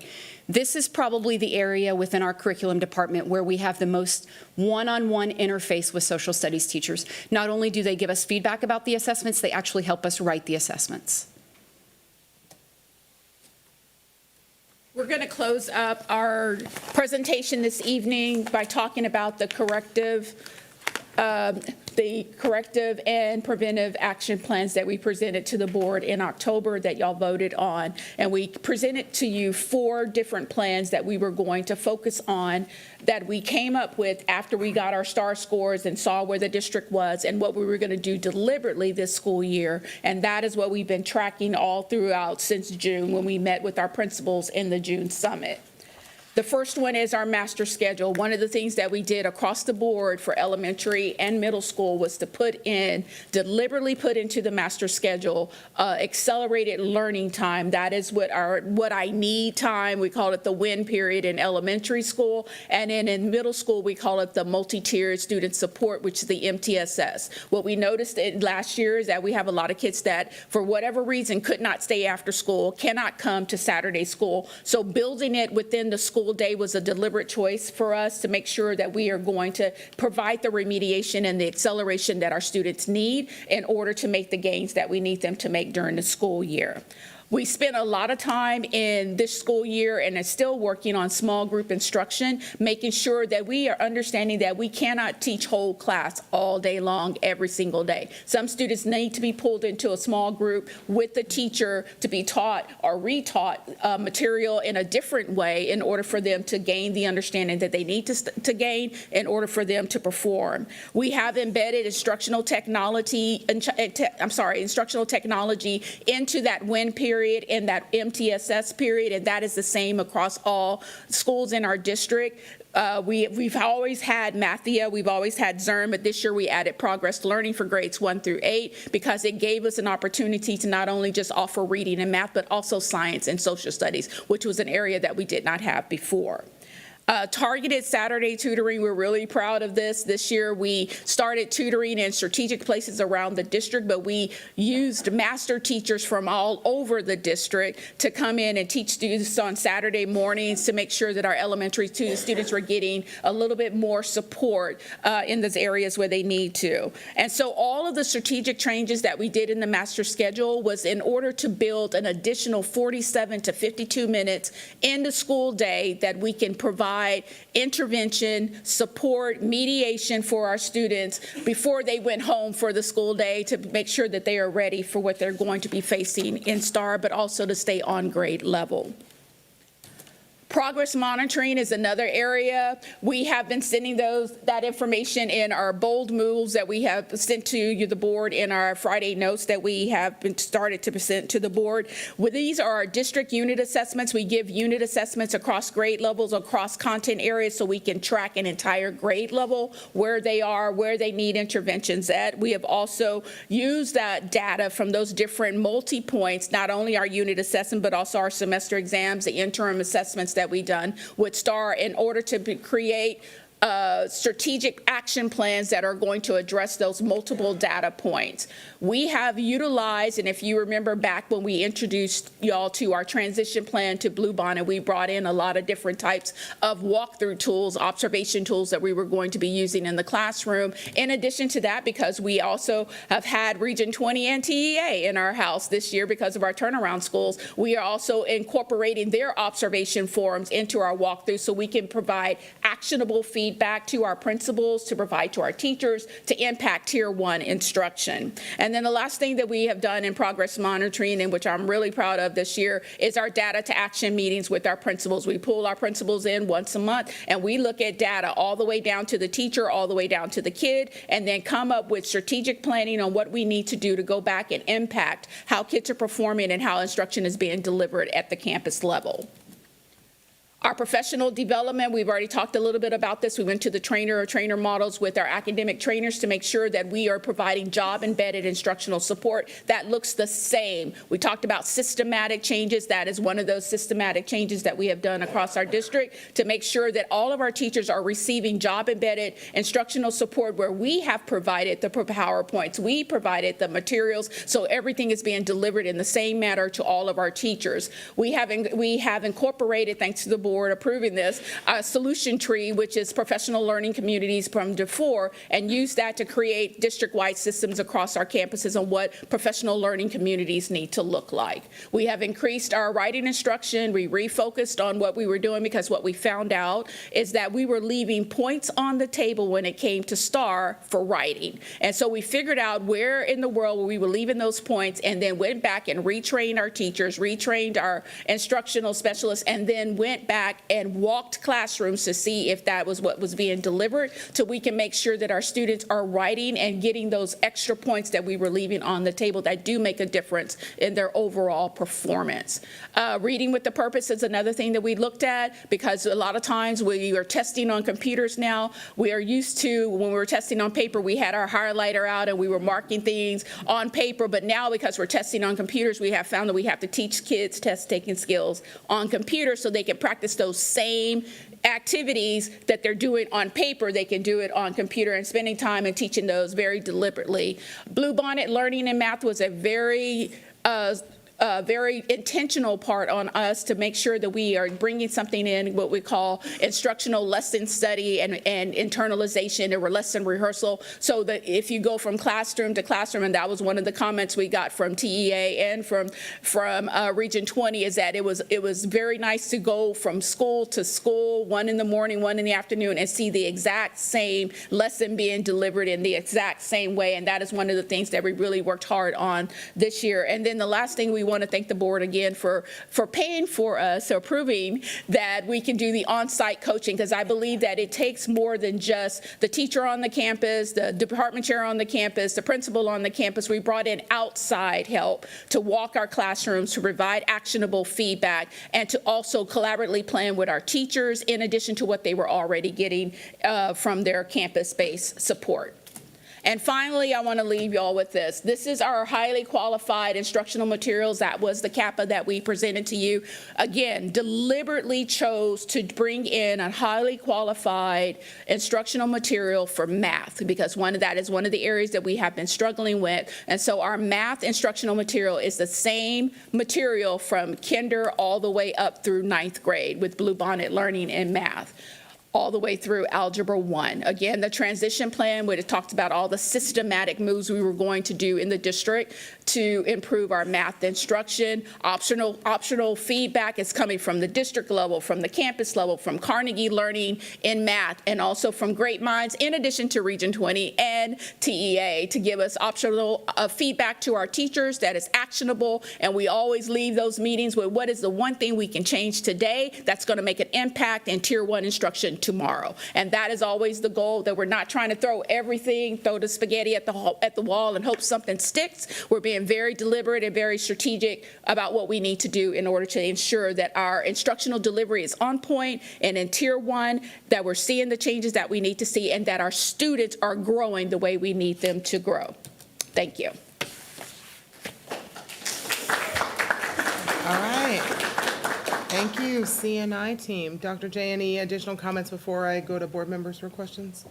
Thank you, Madam President.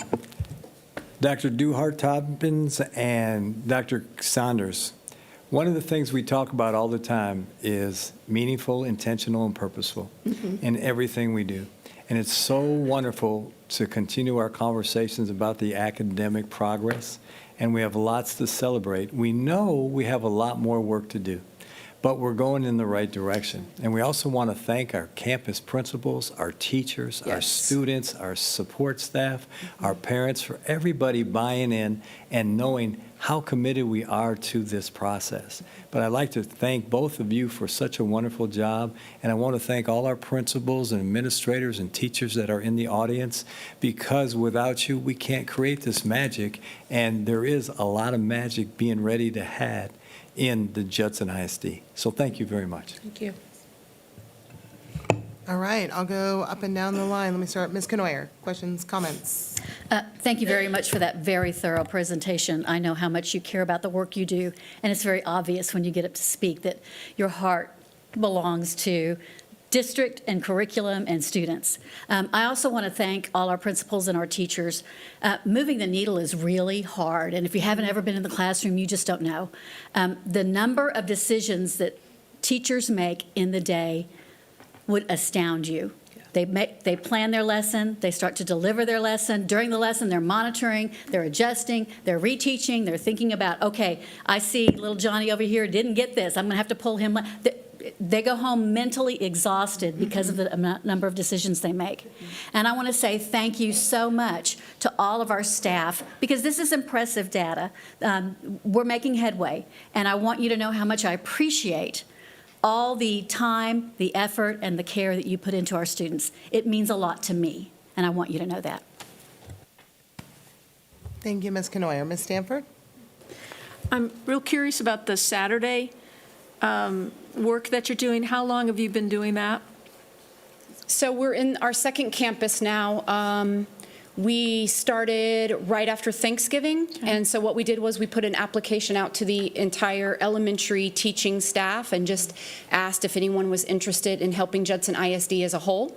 And then once we went through the application process, we pulled individual teachers' data so that we could ensure we were putting the most effective teachers with our students who needed them at the moment. So we had 5 sessions at Park Village. On average, we had about 69 students attend. That was 3rd through 5th grade. We just had our second full session at Woodlake Elementary, and we have on average 71 students attending, and that is half day from 8 in the morning until 12 in the afternoon, and it is remarkable. That's a lot of kids on a Saturday. Yes. In the morning. Yes, that is the campus. I want to be really clear. That is the campus sending out invitations, circling back with parents, reminding them at dismissal, hey, I'll see you tomorrow morning. It has been remarkable. The academic trainers, academic leaders at both of those campuses developed all of the lessons so that the visiting teachers, right, our exceptional teachers just literally walk into the classroom. The materials are ready to go. It is, to Dr. J's point, it is magic. It's incredible. Wow. And we do pay them more for that, right? Yeah, yes, ma'am. Yes, ma'am, we do. We do. I mean, they love their work, but, and so you feel good participation from the kids then? Oh, absolutely. Absolutely. And since you've been doing it since Thanksgiving, you've now seen, is that some of these numbers we're seeing in here? Well, I mean, it all blends together, right? It's all part of the soup that's cooked together. Yeah. We are intentionally tracking groups of students at Woodlake Elementary right now just to double check the return on investment. Yes, ma'am. Mm-hmm. Well, that's awesome. Yes. Thank you. Mrs. Poteet. I just want to thank you for everything that you've done. I know that you have been incredibly dedicated and devoted, just very focused these last few months. And you can see it in the numbers. I know there's still work to be done, but you guys are out there, and I've been hearing that you're out there, and it's great feedback to hear. And again, I just really want to thank you, and I want to thank all the teachers that volunteered to go and tutor and give up their Saturdays. You may get a little bit of a bonus, or you may get a little bit of money, but at the same time, you're giving up your Saturdays to go out there and teach the kids. And I cannot thank you guys enough for sacrificing your time to make sure that the students of Judson ISD are getting to where they need to be.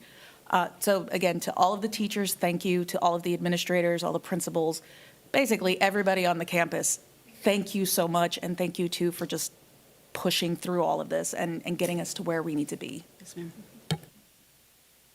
Mr. Macias. Also, I want to echo my appreciation. You totally have furthered my earlier point that we are focused on what needs to be done, despite the inner workings politics that's being played out on this board. Our focus has been where it needs to be, and I still believe that we will turn around our campuses and we will see a stronger district in terms of accountability after the ratings come out. I also echoed that same sentiment to TEA, again, when they asked me, are you going to succeed? The sentiment that was stated in my conversation with them recently was that there might be this impression that we're off target, that we're not thinking about our students. And our rebuttal was that we may be off the rails. There may be some serious issues with governance and how we've been operating. We certainly are not off the rails in terms of academics. And so that's why I said, despite what's happening up here, we're doing the work out there. I just wish, as Dr. Jacklish has mentioned, that as we thank and support our teachers and our folks in the classrooms, that we would do more to support them as well. I still will say on record the school closures was a failure. So that's just my opinion, and we will have opportunities to revisit those things. But we need to also support our teachers who are doing the work. And I can tell you the morale on some of these campuses that have been closed is dismal, and it's unfair. So I'm thankful that, again, we all know why we're here. But in terms of our board role and leadership, we have a big picture as well. Just thank you. Thank you for keeping the focus where it needs to be. I know it's been hard. You're not untouched by all the madness. So to be where we are now is a testament to your professionalism and your dedicated focus, and I do appreciate that. Mrs. Jones, any comments or questions? Just thank you for the presentation. I know y'all have put a lot of hard work into this to get us where we are, and I'm excited to see where we are at the end of the year. You guys have put the plan into action, so I'm really hoping the people up here on this dais will actually put things into action too, instead of just talking. So that's something to look forward to. Mrs. Lee, any questions or comments? Oh, I just want to thank you both, Dr. Sanders and Dr. Toppin. All the love and the hard work, it actually really echoes on the campus staff. So it does really reflect, especially the positive energy you guys are giving.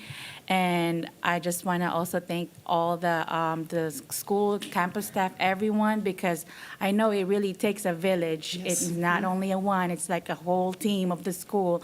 And it just really echoes every time, I visit, campuses, and then just talking to the principals, academic trainers, or APs. They're all excited of all the MOI results, and it's, majority are green, so we love green. Yes, thank you.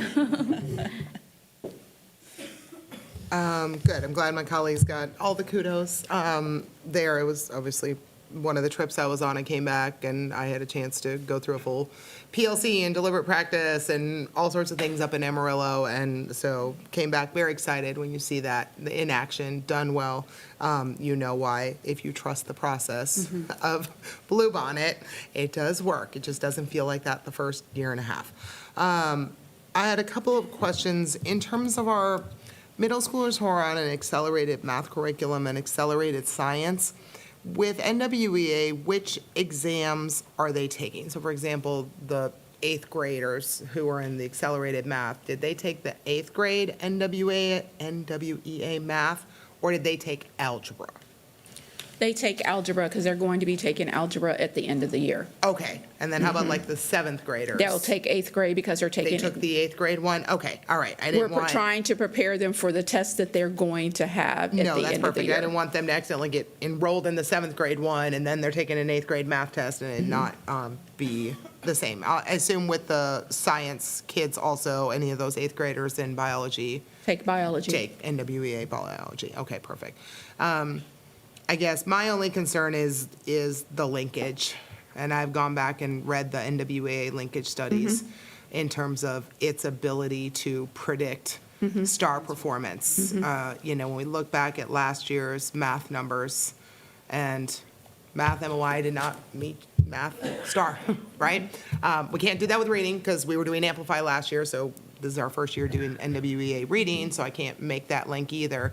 But some of the concerns in the linkage studies that it's really good, but like not perfect. So if we, like one of the math ones, our taper ended up being 5 points lower than MOI, and we're at the same MOI now, so are we at risk of being another 5 points? So we asked down? the same question.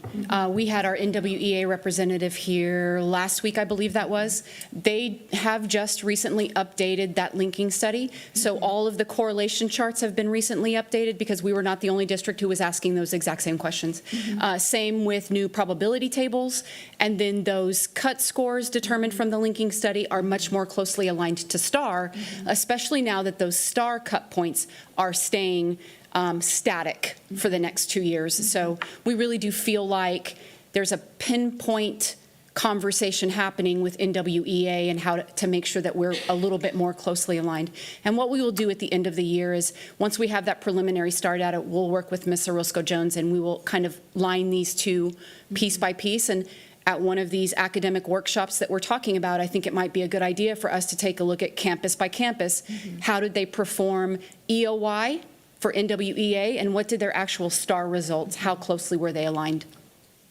Okay, yeah. And the other thing that we make sure that we don't just use one data point. Yeah. So our MOI data is one data point in the midst of the unit assessment data, the interim STAR data. We use several different points to kind of look at where a campus is going to land, because each data point tells a story. Okay.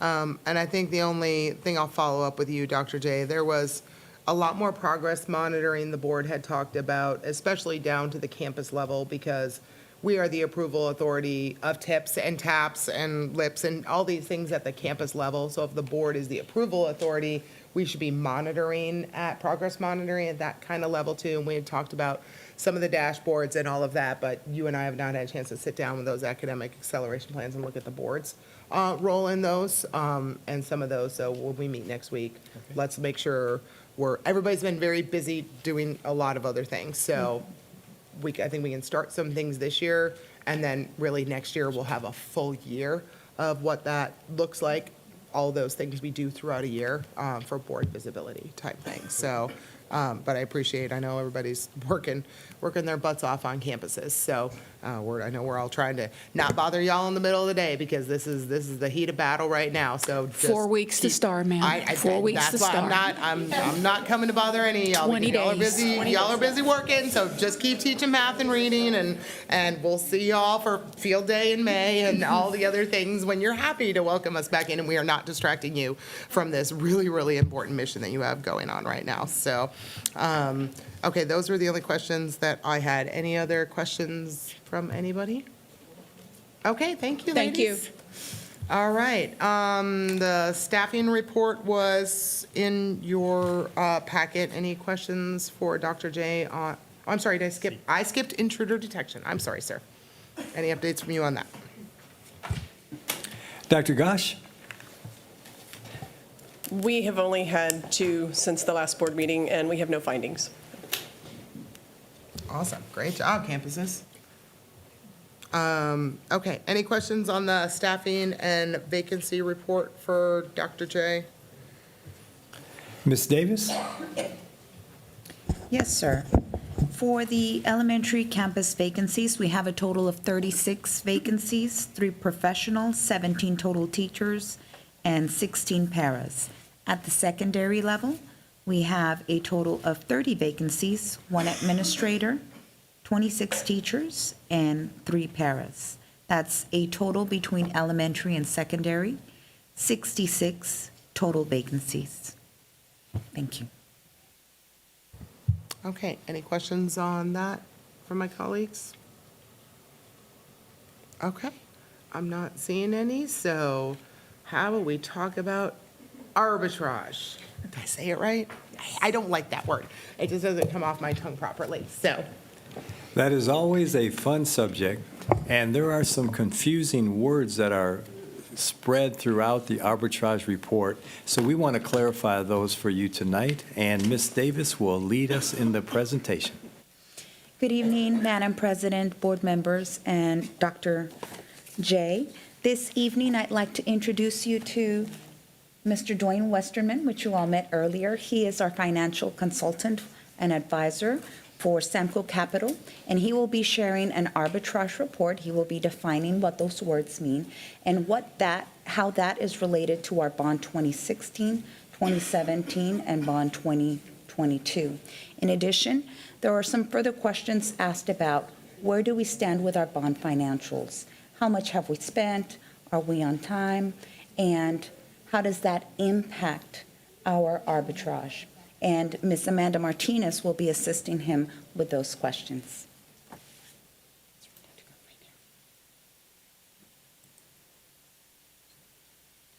Okay. Okay. Good evening, Madam President, Dr. J, and members of the board. Happy to be here with you tonight. Before we get started, you already mentioned there's some words to define, okay? So I think we'll start with a very basic, simple definition as how arbitrage relates to bonds. Now, first, let me say I'm not an attorney. I'm not a CPA. I know there's a couple of good ones back over here. But I did stay at a Holiday Inn Express last night. Oh. As Ms. Davis said, we wanted to go back through and look at the district's issues that still have bond proceeds remaining and look at the potential arbitrage rebate situation. So arbitrage, in this very simple definition I'm going to use, pardon me, but is the difference between the interest you're earning on the bond proceeds that you received from the bond issuance versus the interest you're paying on the bonds. Okay? So if you earn, that's arbitrage. If you earn more interest than you're paying, that's positive arbitrage. If you earn less interest than you're paying on the bonds, that's negative arbitrage. That is the very basic definition we're kind of going to base all this discussion on for tonight. So if we go back to the 2016 issue, which you still have some funds remaining, but I understand we're getting close to having those spent. We've done you're required to have official reports and make any payments at the 5-year mark after the bond has been delivered. So the district has been diligent in making sure that those reports are done, those calculations are done. First one was done in 2021. And because at that time we had a very low interest rate market, you were not earning any interest on the bonds. There was not any positive arbitrage. There was not anything to be concerned about at that time. As we've gone forward, of course, interest rates have come up. But as we had the calculation done by an independent CPA firm through December 31 of 2025, went through the rebate calculation again, and we're still in a negative arbitrage situation or a negative rebate situation. And that negative rebate is still calculated as of December 31 at over $2 million. So there's no contemplated payment that would be due. The next period when you'd have to make a final report either after all your funds are spent or the next 5-year period, which is this year, nothing is due. So we're in good shape with that particular issue, the 2016. Recommendations are complete these projects, get them done, get those funds spent as you can most diligently do. Once that's done, we'd suggest you prepare a final report. Indicated that there's 4 projects remaining with these funds, approximately $2 million unallocated and contingency funds available. So there's enough funds to complete the projects, and they should be done on time and as scheduled currently. I'm sorry, Dwayne, you're going to have to, I'm the math girl, and you're just going to have to bear with me. So essentially, we're good because we've paid more in interest than we earned, right? Is that the easy That is, person, the right? fact is, yes, you've paid more interest. I've paid more in interest than I've earned over the life of this one. Explain the rebate calculated amount again? So that the amount, the difference, that variance is the negative $2 million. You'd have to earn another $2 million. I'd have to earn another $2 million in interest before I'd be in trouble. Above what you're paying. Oh, perfect. Okay, thank you. So it's doubtful that will occur. Okay, all right. Thank you, sir, for breaking that down to my level of math. Thank you. Okay, if we go to Series 2017, this issue was originally $55,730,000. Bonds were delivered in December 30th of 2017. We've had the calculations done on this through the first 5-year period. Again, it was in a period of low interest rates, so it was a situation where the rebate calculation was a negative number, in this case, a little over $400,000. There is no contemplated payment is due.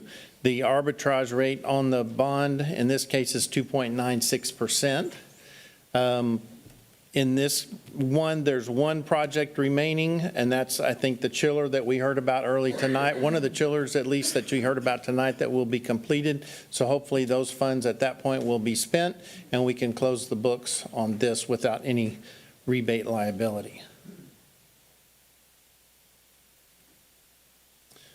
Moving on to the Series 2023 bond. So bond issuance. This was the bonds. These are the bonds that were voted in 2022. We sold in 2 different installments. The first issue was $87,740,000 in March of 2023. The first 5-year report that we need to be aware of is coming up and would be due in January of 2028. In the current rebate calculation on this particular issue, because this is when interest rates did start coming up, the short-term interest rates. So we do have currently, the calculation shows a positive arbitrage, a rebate liability of $977,000. And no payment is due now. It would potentially be due in January of 28. So what that means is, well, it appears to be a negative that we owe a liability back to the federal government under tax law. In actuality, you've earned as much as you could possibly earn and then some. So you've maximized, that's been able to maximize what that opportunity was for the district to earn. But it means you do have to hold the excess earnings back in reserve so that you can make the liability payment back to the federal government. Very exciting topic, I know. So, our recommendation for this particular issue is that you do set aside, and we understand that that money has been set aside, those dollars that have been calculated, that we come back next January 31 and do another interim report to see where that liability stands. As we see the short-term interest rates decline, it's very possible that that liability could decline as the rates would be less than the rate you're paying on the bonds. And then in January 2027, we analyze that, adjust whatever you're holding in reserve based on what that result is, and then be ready for preparing the final report in January of 2028. Projects remaining in this, I believe, covers all of the series, all of the bonds authorized in 2022. There's 128 projects. 40 of them have been completed, 44 are in construction, 34 in design, and 10 pending to start. And as far as technology, 18 projects total with 13 complete, 1 in construction, 3 in progress, and 1 on indefinite hold. So there's $11.7 million unallocated from Prop A and B remaining, and it is enough, those dollars are enough to complete the projects identified. Can I ask a question there, Dwayne? There was, when we talked about this last month, you weren't here, there was a comment about if you spend your interest, then you can lower your arbitrage requirement. I don't think that's correct, right? That rebate is calculated straight off interest rate you're paying on your bond and interest rate you're getting in your savings account, right? It's based on the actual dollars Right, you whether earn you versus spend the your dollars you interest pay. money or not is irrelevant. Right. If you spend your dollars, your proceeds, including the interest earnings on the projects and have you'll those. earn less interest. Okay. And spent, then you limit, obviously, the interest that you're earning in the arbitrage. And there are spend down if you spend the money rapidly and meet certain time frame requirements, which very few people do, but some districts are able to. You actually don't have to do the report but it's a very quick spend process as far as meeting a 6-month timeline and an 12-month, 18-month timeline. Okay. We're not in that situation, so we have to consider this. Okay, all right, thank you. And then finally, the Series 24 bonds was $245,890,000, delivered in February of '24. The initial report is not due until January of '29, but we are doing interim reports to make sure where we are. Obviously, this hit the peak of interest rate, and it is a bigger issue dollar-wise. So the amount of rebate, positive rebate that is potential at this point in time is a little over, well, is almost $3.7 million. Again, we've talked with Ms. Davis, Ms. Martinez, and everyone knows we're setting aside those dollars so that they're not spent, and you have them here for this potential rebate liability. No payment is due now. It would not be due until January of '29. So if rates do go down, if we do other things that might, that liability could change. It could go up, it could come down. We'll just have to see. That's why we do interim reports, and we recommend that you continue to do interim reports in '27 and '28 each year to see where you stand and be able to hold back the proper amount of funds. So when the 5-year time comes, we know what you have and what your liability would be. And when we sold these two sets of bonds, we didn't do this as Prop A and B, right? When we just sold 87 million and some of it went to A and some of it went to B. Correct. And then we needed more money and we did the other 245. Okay, so those rebate holdbacks are, some of it's out of each of the props Yes, then on each and one? that is correct. Okay, And as far as these calculations, it doesn't matter which prop. It's when you got the money and when you pay it and what you earned on it. okay. Okay, So that concludes what I have. I'm happy to answer any questions, and I know we are all here to answer any questions you might have. all right, go ahead. Ms. I don't Bernard. have a question, but I do have a comment, and I want to make sure that the public knows that when we're talking about today, is all coming from our bond funds. This is our interest and sinking account. This is not our maintenance and operations, which is our general fund where we have the deficit. And also to know that we can't just take the money from this interest and sinking and plop it over into the general fund. So two different things, and we're talking strictly about the bonds today. Thank you for that clarification. That is Yes. true. Yes. School finance is hard enough for Yes. us, it's definitely harder for the public, so. All right, any other questions for Mr. Westerman? Okay, I think we're good then. All right, thank you very Anything much. else, Dr. J, on Thank this you, one? Mr. Westerman. Thank you so much. Okay, thank you, Mr. Westerman. Okay, I think that, let me find my agenda now.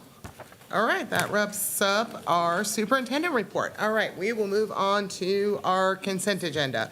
I am going to pull A because I need to remove one of the sets of minutes from that. But let me look up and down the line and see if there's anything else that anybody needs to pull. Down at this end, anybody pulling anything from consent? Mr. Macias, nothing? How about down that way? Oh, okay, Ms. Stanford? Yeah, I'm pulling F. Okay. F is Laura. Okay, any other ones? Nope, everybody looks happy? All right, then I'll make the motion since I have them written down. I move to approve the consent agenda items B, C, D, E, G, and H. Do I have a second? Second. Motion by Ms. Ryan, second by Mrs. Potteet. All right, we will proceed to vote on those consent items. You can go ahead and vote. Oops. I'm sorry. Well, let me, oh yeah, there we go. All right. Now do I just proceed? Okay, motion passes 6-0. All right, now we'll go back to 5A.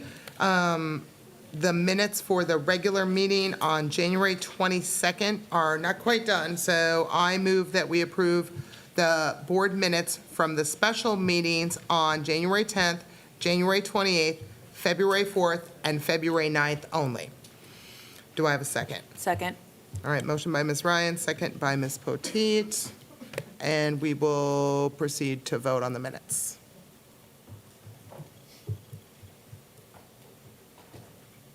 One more time, Ms. Stanford. Okay, motion passes 7-0. All right, we'll move on to 5SF. Ms. Stanford, you pulled that, so I'll turn the mic over to you. Right. This involves a recent library book purchase, 118 titles for elementary, 206 for middle school, and 639 for high school. And I didn't get to go over any of them. And I normally like to review what we're about to approve and just look through them. And since I did not get to, I'll be abstaining on this vote. And that's all I wanted to say on that. Okay, any other discussion of 5F? Okay, I'll make the motion then for you, Ms. Stanford, since you're going to abstain. I move that we approve the purchase of library materials to be added to the Judson ISD Library Collection. Second. All right, motion by Ms. Ryan, second by Ms. Canoyer. And you can go ahead and vote. Okay, motion passes 6 with 1 abstention from Ms. Stanford. All right, and that wraps up our consent agenda, and we had 1 proclamation in there that we approved. So, Mrs. Potteet, would you mind reading your proclamation? Social Workers Month is an opportunity to raise awareness of the social work profession and to celebrate their positive contributions to our society. This year's theme is Social Workers Uplift, Defend, Transform. We, the Judson Independent School District Board of Trustees, do hereby proclaim March 2026 as Social Workers Month and urge students, staff, and parents to express their appreciation to our social workers for their hard work and dedication to Judson ISD students. Thank you, and thank you to all of our social workers out there. All right, now we'll move on to discussion consideration of action items. All right, Dr. J, I'll turn it over to you for 6A budget amendment. Thank you, Madam President. Ms. Davis will take us through our budget amendments for the 2026 fiscal year. Good evening, Dr. J and board members. This evening, we're going to do something a little bit different. We have been asked to present budget amendments under discussion action item whenever we receive our summary of finance and there is a major change in our revenue. Typically, our budget amendments indicate just cross-curricular, cross-functional transfers, but today we're going to discuss a little bit in further. And so Ms. Martinez is going to walk us through those specific amendments that impact our revenue. Thank you, Ms. Davis. Good evening, Madam President, board members, and Superintendent Dr. J. If you were to go to the combined general fund, you can see that our amendments consist of revenue adjustments. There's an increase in the local revenue combined with a decrease in the state revenue, and all of this comes from our summary of finance that is generated for us through Mo Casey, our financial consultant, and we have a net decrease in our revenue of $1.2 million. Something that the board has asked for us to bring was adjustments to our expenditures as we get closer to the end of the year and we can see a better forecast, as we're getting real live financial data. So if you look at the expenditure portion, you will see that we are forecast to fall short of the school leadership function 23 and function 36 extra and co-curricular activities. That is not coming from the fund balance to increase those. It's coming straight from an over budget, not a shortfall, of function 11 instruction. And then we also have, if you go to the next page, it has a little bit more explanation of each increase or decrease. On the very top, we also have 2 cross-function campus requests.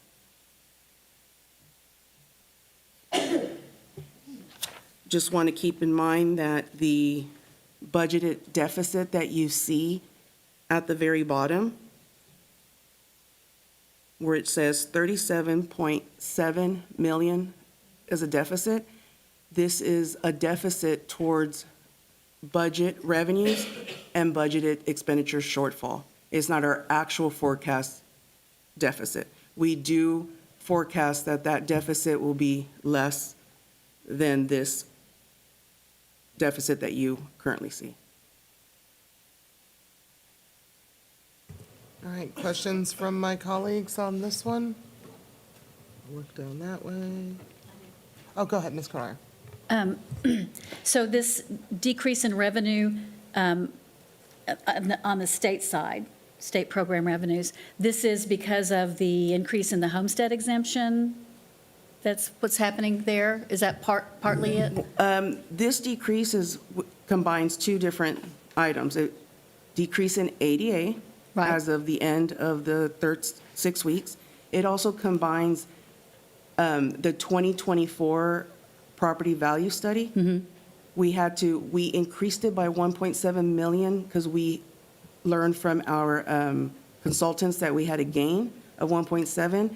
We found out at the end of last month that that gain was actually collected at the end of September and was recorded into our fiscal year of 24-25. Got it. Good news, though, is that we have another survey being processed right now by Lineberger Consultants, and they forecast a gain on that. So hopefully we can find that Make it up, out, make it back up. maybe get that by the end of June. Yes, ma'am. Thank you. Do they have an estimate on that gain? Not at this time, ma'am. Okay. But we have been averaging like that 1.7 to 2 million. Even one time we got 2.8, so hopefully. Okay, so we can't ask them for a number? Well, no, yeah. It's based on the audit, so they're literally Yes, auditing. they just I got started you. the audit last Yeah. week. Mhm. They Thank could you. find anything or nothing. We Yeah. never know.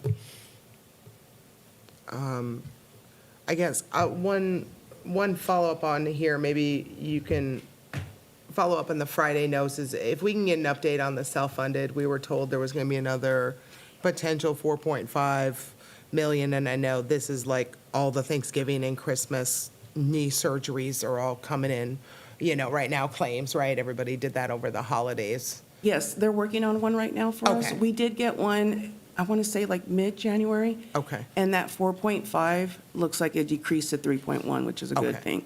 I'm hoping that it will be less than that. We do have some stop-loss reimbursements in. pending, but it can take months for that. So hopefully we could get that Okay, yeah, this if we year could as get a well. self-funded update, But that'd we be will. great. Yes, ma'am. Thank you so much. Definitely. How's it go down? Just curious. Sometimes with settling the claims. Well, they were just estimating based on historical Yeah. claims, how many people were getting knee surgery, right? And how many people And were, so when they whatever, finally- shoulder surgery over Christmas, it was all just estimates. It's like the billing department, they send them in, and then Lucent helps, or they help, okay, instead of paying this amount, we can allow this amount, and they So you do a negotiate. projection? Yeah, they do negotiations with each other. Okay, The- and our the- projections came in lower than we thought? Yes. Okay. So when we first got that projection in December, it was estimated 9 million. Yeah. We only asked for 4.5 for now, because the runout goes all the way to the end of this year. And we saw a little decrease, a 3.1. I'm hoping that continues. Okay, Especially with good. reimbursements, ma'am. Good. Yes, ma'am. Go ahead, Mr. Macias. So, Dr. Jacklish, naturally, all this plays into a more thorough budget discussion. Do we have anything yet on the calendar when we're going to have a first budget meeting? Yes, sir. One of the things that we are doing this week is to make sure that we're meeting with our campuses and on consolidation. And then we're meeting tomorrow, as a matter of fact, with Cabinet to review our next steps in preparing the budget workshop. So we'll be reaching out when working with Ms. Ryan to set up some budget workshops with the board members as we move further right after we come back from spring break. Okay. And in terms of your projections, Ms. Davis, Amanda, by the way, fist bump, Amanda, I hadn't seen you earlier, so good to see you. That number, that 3.1, I think historically, what type of variance have we seen in the past? Because we've been doing this for a little bit. So when we get numbers, is there a high probability it'll stay in that ballpark, or do you think we'll see something majorly different? The remaining for the self-funded? Yes. Sharon, 3.1, I'm hoping it's going to be lower. I don't have anything until, Historically? yeah, the Brown and Brown gives us that report. Yeah, we're asking like every week, do you have an update? Do you have any, When is that final report going to come to us the final report? for the self-funded? When would we expect This that? next estimate Yes. is going to be, we should have it at the end of March, because they're End working of on it March? right now. Mhm. Okay, all right, thank you. Amanda, could you just share with us how the process runs out and when will be the last time we are covered under the self-funded responsibility? The runout will be till the end of this year, the end of December. But it's claims, the claims, our last day of our self-funded insurance was December 31st, 2025. So as of January 1st, we're now fully funded. So the runout, we need to do this by the end of December. Yes, ma'am. I guess what I just want to clarify for the board is we're responsible for claims up to what day? In the self-funded? In the self-funded? Yes, ma'am. Oh, December 31st, 2025. Thank you. Yes. Okay, any other questions? No, Oh, I'm sorry. that I know what they're confused me. saying. So the medical services through December 31st, 2025, but doctors have until December 31st, 2026 to turn the medical bills into the insurance company to get paid. Yes, this contract's Right? Did 12 I months. say that Yes, correctly? this- Okay. This contract is 12 months. Correct, but your surgery had to be before December 31st, Yes, ma'am. 2025, but you can still turn in your receipt all the way through December 31st, 2026. Yes. Okay. The whole year. Yeah, a 12-month run-out. Oh, okay. All right, if no other questions, can I get a motion on 6A? I move we approve the budget amendments to the budget for the 2026 fiscal year as presented. Second. Okay, motion by Ms. Canoyer, second by Ms. Stanford. All right, go ahead and vote. Okay, motion passes 7-0. All right, I will turn it over to you, Dr. J, for 6B. Ms. Davis will be up again. Good evening once again. This evening, we are bringing to you a request to expand the district's recruitment pool for teaching candidates. JISD does remain committed to prioritizing high-quality education and hiring fully certified teachers to the extent possible. However, when certified applicants are not available, the district may hire uncertified teachers under the District of Innovation provisions. All DOI teachers here in Judson ISD are required, as an internal district expectation, to be actively enrolled in an approved teacher preparation program at the time of hire. The HR department monitors their progress periodically, and we work together with the CNI team to provide support for all of our teachers and trainings. In fact, this past Saturday, the CNI team offered support for our DOI teachers to help them gain their credentials as soon as possible. The number of teachers reflected in this board item pertains to foundational curriculum uncertified teachers. And the foundational curriculum means your math, science, social studies, and reading. Currently, the district employs 123 foundational curriculum uncertified teachers, but they are all enrolled in a preparation program. We have a total of 286 uncertified teachers across all foundation, core, CTE, and intern teachers. Your intern teachers are teachers that receive a one-year certification. They've passed all their tests except the PPR, so they're very close to receiving that certification.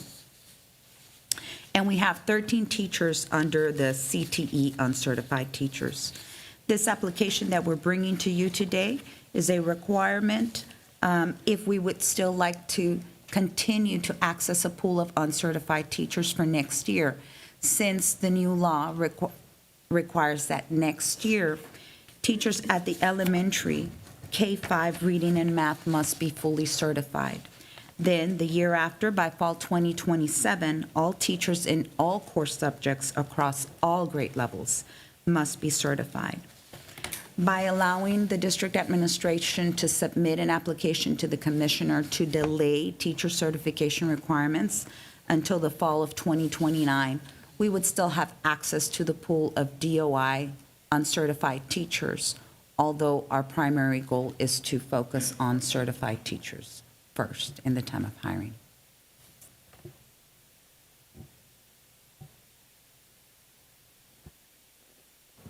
I'll look up and down the line at my colleagues. Questions? Go ahead, Mr. Macias. I guess strategically, it's probably necessary that we exercise this strategy, and that's why you're bringing it forward to us. I guess I know I've asked this in the past, what, again, is our amount of teachers that fall under this criteria now? I'm just trying to see if we're benchmarking that. Do you have an idea of where we might be? The number of uncertified teachers that we currently have hired Correct. are a total of 286, but 123 of them are teaching a core subject, reading, math, science, or social studies. Okay.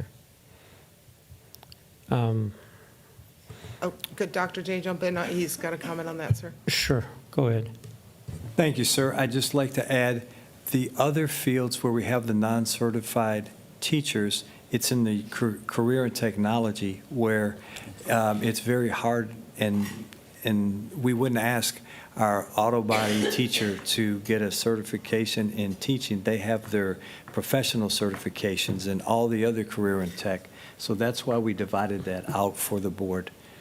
That's correct. I appreciate that distinction. I was going to ask, obviously welding takes a certain expertise to do, and I understand and appreciate that. Obviously, I'm looking at trying to retain certified teachers. We want a pipeline for non-certified as we look at strategies. If we're seeing an increase now that you've given me a benchmark next year of more uncertified teachers, I just want to be ready, because one of the things that we'll discuss in our budget will be the need for academic trainers, and those trainers being able to provide support to teachers that are still working on their certification.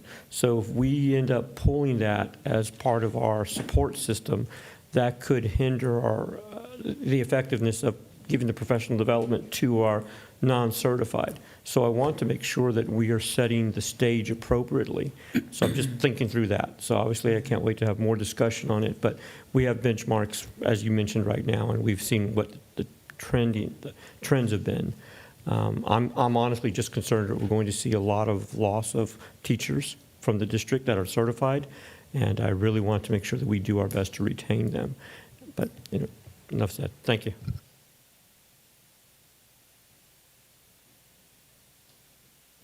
Oh, go ahead, Ms. Stanford. Oh, I'm sorry. Go ahead, Ms. Stanford, and I'll come back to Ms. Lee. Okay. We have to vote on this, whether to delay. To delay, and I'm just for as much flexibility as possible, personally. Just anytime we can stretch something and give ourselves more breathing room, I'm for that. So I would be voting in favor of this. Okay, Ms. Lee? Ms. Davis, out of just curiosity, because I remember that we're trying to, as much as possible. I don't know which board meeting was that when we were talking about, I'm sorry, when we were talking about DOIs. I know that that the admin wanted to avoid, they're already on the program 3+ years or something. Are you guys have data in which, how long, how many numbers of the DOI are almost certified and then just 1 year on the or 2 years? Yes, or ma'am. something? We Okay. track every single DOI teacher that we have. We have a spreadsheet with all 286 DOI teachers, where they are. Periodically, we ask for certain certifications from their program. They must submit documentation. We do have in the application there in your board packet, in 2023, we hired 142 uncertified teachers. In 2024-25, we hired 79, and then in 25-26, we've hired 65. So that number has decreased. But we do, as a standard, provide 3 years, and then on their fourth year is their last year. They are not invited to return back if they have not met. That's how it has been practiced in the past. I know Dr. J and I have already discussed about decreasing the number of years. In fact, we don't have that many more years left. Legislation has already said 2029 is the year where DOIs will not be allowed. And so we have to implement this plan now to ensure that all our teachers are certified by the fall of 2029.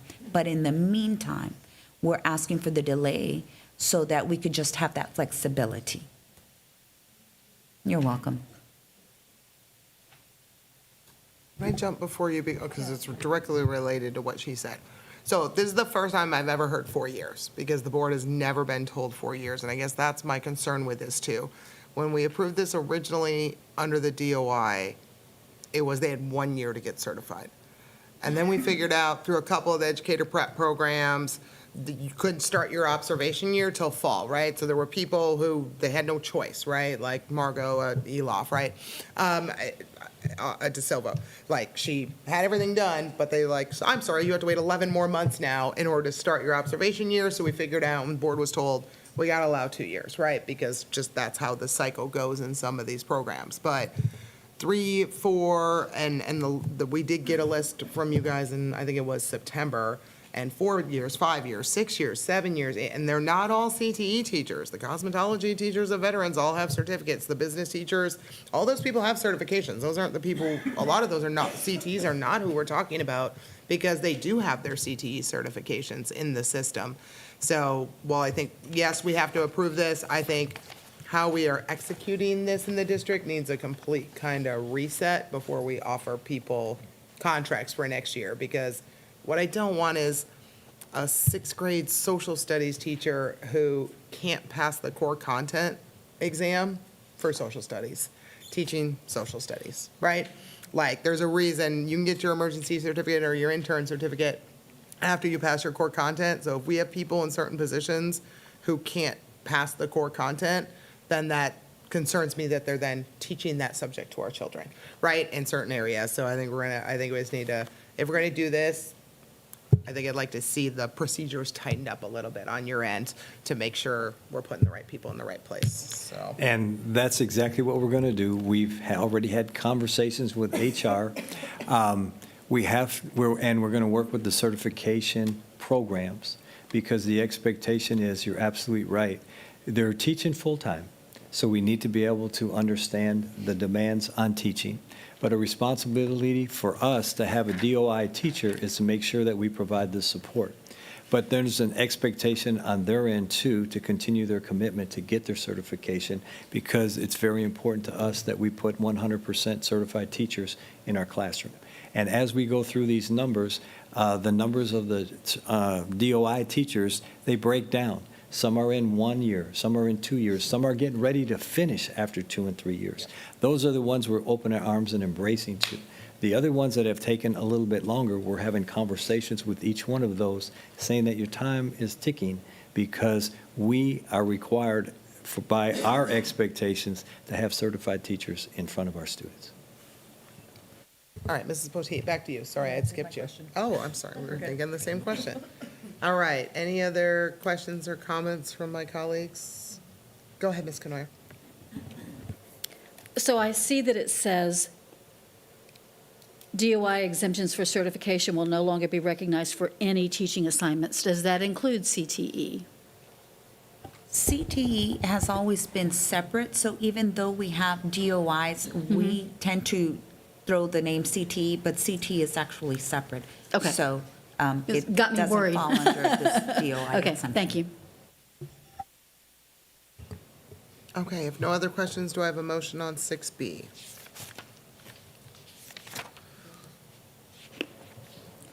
I move that we delay teacher certification requirements until the beginning of the 2029-2030 school year.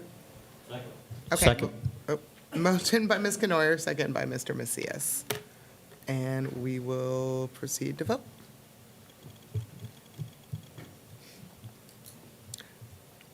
All right, motion passes 7-0. All right, I'll turn 6C over to you, Dr. J. Thank you. This is the agenda item that Rabbi was addressing in Citizens Be Heard. This is some of the information that I sent to the board in a more in-depth summary. I want you to know that there's items 6B and 6C, or 6C and 6D that are discussed, and they both kind of go hand in hand in this. And we're going to let Ms. Davis talk to you a little about that. But I talked to Kevin Brown, who is the president of TASA across the state of Texas. And Kevin, I asked Kevin about what our other school districts have done before, regarding this. And he said almost everyone across the state has gone with the 6D proposal. And I called our colleagues here in San Antonio, and I also talked with the superintendent from East Central and Schertz-Cibolo Universal City, and they just passed the same resolutions and the requirements as we are recommending for you as well. And I'll let Ms. Davis go ahead and just kind of explain the difference. Okay, yes, sir. So item 6C is a resolution by Senate Bill 11, which allows the school boards to designate a daily period at each campus for students and employees to pray and read the Bible or other religious texts. Under this statute, the board is required to take a record vote before March 1st, and that would be to either adopt the Senate Bill 11 resolution to provide that daily period of prayer, or to decline it, to decline establishing that daily period of prayer. If the board were to adopt the Senate Bill 11 resolution, which is the one before you in item 6C, then the district would be required to take the following implementation steps. We would have to contact our policy consultant to develop policy language aligning with the statutory requirements for a daily period of prayer and reading. We would have to evaluate the impact on our instructional time to determine how designating this period would be scheduled at every campus and how that's going to impact instruction. And we would have to develop procedures for compliance and monitoring, which includes obtaining written parental consent for participating students, ensuring that if we do participate, we strictly separate. Physical and auditory separation is required by law of participating and non-participating students. We would have to train staff and administrators on those implementation requirements, and we would have to monitor and document for compliance across campuses. So implementation would definitely add operational and administrative responsibilities for campus leadership and for the staff to ensure that the policy is applied consistently across the entire district. It's important to note that Senate Bill 11 requires an all-or-nothing approach. Either the district establishes a daily designated period for prayer and reading of religious texts, or it does not. But currently, Judson ISD honors and it does protect the religious expression of our students and employees, and in compliance with federal and current state laws. Some of our daily practices here in Judson ISD is we have daily moments of silence for prayer and for reflection. We have student-led voluntary religious clubs and activities, such as Fellowship of Christian Athletes, national activities such as See You at the Pole. We do allow students to read religious texts or pray during non-instructional time, such as lunch, between classes, or before and after school. And we allow our employees to express their religious beliefs when they're not acting in an official duty, and it does not coerce students in any way. So given that we already have these current practices in Judson ISD that are already protected with our constitutional rights of students and employees to engage in that voluntary religious expression, District administration recommends that the board decline the adoption of the Senate Bill 11 resolution and approve the resolution that we offer in 6D, item 6D, which is a resolution affirming our constitutional and legal right to choose to pray in schools voluntarily. Yeah, some of the early adopters, the people who decided to put this on their agenda first in the state of Texas, all they did was disapprove the resolution, and then it looked like you were denying people the same, any sort of religious protection. So those few guinea pigs who passed it first paved the way, and that is why there is a second, so that if we vote to disapprove the first resolution, the second resolution is a reaffirming of no change to how we do things in Judson. And I think you, Rabbi Durgan, I think you explained that really, really well from your perspective too. So resolution 2 is the no change to the way we already do things in Judson and keep doing things the way they want. So, and I know that's where I'm at on it. I'm going to be a no on the first resolution and a yes on the second one. Any other, yeah, I'll open up for discussion. Go ahead, Ms. Stanford. Right. So when I first read this, I was open to it.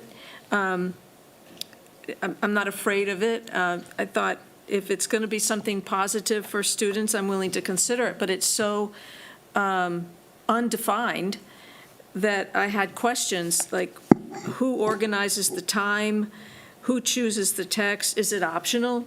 Do students get to opt in or opt out? And for those who are not participating, where do they go? What are they doing? And I wasn't sure how long it was supposed to be and where you fit it in during the day. And now I'm hearing it's an entire period. Is that correct? Do we know? We get to decide, I think. I think we get to decide what the time, we would have to decide what the time frame is. It's kind of like the chaplain thing. They said, hey, do this, but they gave us no rules or ways to like implement it. So we'd have to figure out where it would fit into a day. Correct. We could carve out 15 minutes instead of having wind time for kids to learn math and get intervention. Dr. Saunders having a heart attack over there. We carve that 15 minutes of academic time out instead. Well, it sounds more complicated than it came across in the beginning. It sounds like we'd have to really be bending over back, unless I'm missing something. It sounds like we'd have to put a lot of attention and energy into even making this happen. Yeah, you'd have to designate classrooms, you'd have to get the materials, you'd have to figure out when in the schedule, you'd have to figure out what teacher is supervising those kids. And we've got, what, probably 1,000 different religious types in the world with all different books and everything. I'm like, we don't even have that many separate classrooms where you can have auditory and visual separation. Because we'd have to have. For all the possible religions that you could possibly have within a school. We'd have to try to offer it for as many. We'd have to offer it for all religions, every single one. That just sounds like Correct. it sounds impossible. Does. It just sounds like it would. It sounded simple in the beginning, and now it sounds very complicated and very time-intensive, and we'd have to be monitoring it a lot. I don't think God meant for it to be that hard, so doesn't sound like something that would work with us too well. Ms. Canoyer. I'm very proud of the fact that our district is so diverse, that we have so many people from so many different cultures and religious beliefs and all those wonderful things that make us the microcosm that we are. But I'm also very cautious about that line of separation of church and state. And I think that we're approaching that and trying to cross over with this type of thing. And I know the legislature is really, the Texas legislature has really pushed hard to have a very religious outlook. I prefer what we have now because we do allow anyone to pray, to read, to do what's necessary. I think that trying to adhere to the requirements that they put forth, that as Ms. Stanford so pointed out, that's going to be almost impossible to do. And I just don't think our public schools should be in the business of promoting religion in that way. If religion is promoted, it should come from the students. So I'm a no on this. Mr. Macias, go ahead. Yes, I think that the proposal from D, if I'm correct, that is the general one that I think we probably should follow. I've participated in many a flagpole prayers in the district, and so it's a place for folks to come out, and if I'm invited, I participate in more. But I do think that offering a diversity of support for our students is important. And there was actually one at Metzger many years ago that was done at 7 in the morning where kids came in and they prayed, and it really helped start their day in a manner that really helped their social emotional wellness. So we can't look at things that help student success and ignore them. And I'm not saying that that's what we're doing, but the way that we need to move forward is delicately, and I think in the manner in which the administration is proposing and other districts are doing is appropriate. It still gives those freedoms, and it still gives the ability for our students to feel the level of encouragement that prayer can offer. So I just want to know I'll be also supporting the agenda item D for this measure. So I think the state needs us to make a record vote on the first resolution. So I am going to make a motion on this first one, but I'm voting no, because they do want a record vote. You're welcome to vote yes, but I'll make the motion even though I'm not even voting for it, just so that there is a record vote of how we are going to deal with the resolution that was sent to us from the state. So I move that we approve the resolution regarding Senate Bill 11, period of prayer and reading of the Bible or other religious, is that supposed to say text on there? Text, all right, sorry. I might print out of the resolution it was missing. Religious text. All right, so I have a motion. Do I have a second? Somebody's gonna second it, because we gotta get a record vote. Second. All right, thank you, Ms. Stanford. Just because you motion in second doesn't mean you have to vote for it. We just gotta have a record vote. So I have a motion by Ms. Ryan and a second by Ms. Stanford on the first one, which would require us to add structured time into our schedule. So everybody knows what they're voting on? Okay, just being clear sometimes. Gets confusing after 8 o'clock at night.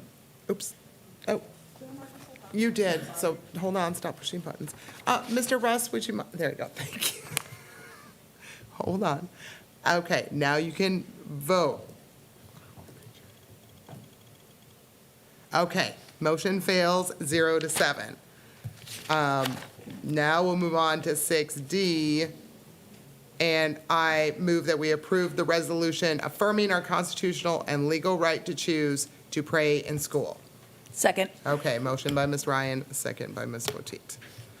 All right, everybody tracking on what we're voting on now? This is the no change. We're going to keep doing what we're doing. Flagpole, whatever you've been doing at your schools, just keep doing that. Moments of silence and everything else we already offer our students. All right, you can vote on this one now. All right, motion passes 7-0. Are we good on this side? That was what y'all needed? Okay, I just want to make sure. Sometimes the state, we got to make sure we record certain things a certain way, so before we moved on, I want to make sure that we did all of that properly according to them. So, all right, then we're going to move on to 6E, which this will be the first time some of our new board members have done this. This is where we're going to be completely not transparent, and it's for a good reason. So, Yes. So, good evening, board members. At your seats, you do have the recommendations by the committee members for the 2026 Hall of Honor inductees. We do normally like to keep this a secret. That way we can personally notify them and congratulate them whenever we do make that personal phone call or in-person visit. And then they will be formally recognized at the Judson Education Foundation Gala, which is on March 20th. We are still selling tickets and sponsorships if anyone would like to join us. But if y'all have any questions about the Hall of Honor committee procedures, we would like to answer them today if you have any. But otherwise, we're not going to talk about the two names that are on the paper in front of you. Do you have your paper? Hold on, somebody get Leslie a paper. Hold on, I lost mine. Sorry, I had read mine and put it somewhere. Hold on. Do you have it? I have it. You have it? Okay, you're allowed to look at the names, but they're secret. So we're going to vote on those. Yes, if you like the names, no if you don't, and then they'll get announced at the gala. Before the gala, we'll recognize One vote them on at the both. gala. Because one is a civic and one is a, what is it called? Athletic. Sorry, I threw my paper off. Civic and This side. athletic. And athletic. So, and we normally do one of each. Yes. Okay. Any other questions on the process? No? Okay. Can I get a motion on that? Ms. Canoyer, I'm going to let you do that one. Thank you. I move that we approve the inductees for the 2026 Civic and Athletic Hall of Honor as presented. Okay, motion by Ms. Canoyer, second by Ms. Stanford. All right, and we will proceed to vote. All right, motion passes 7-0. All right, can we just keep moving right along? All right, I'll turn 6F over to you, Dr. J. Thank you. Dr. Gosh, will you take us through that item for us? Yes, sir. Good evening, Madam President, Board of Trustees, and Dr. J. Want to bring to you a textbook adoption that's a little bit outside of our normal time frame for textbooks. This is a recommendation for a health textbook that is being recommended by the SHAC. I know one of our audience members tonight spoke briefly about it in public comment as well. This is a requirement under Texas Education Code, and it does require that we provide a human sexuality instruction for our students, and this is a curriculum that has been approved by the state of Texas in order to offer this to our students. So a couple of unique things about this. This is a program that parents opt in to participate in.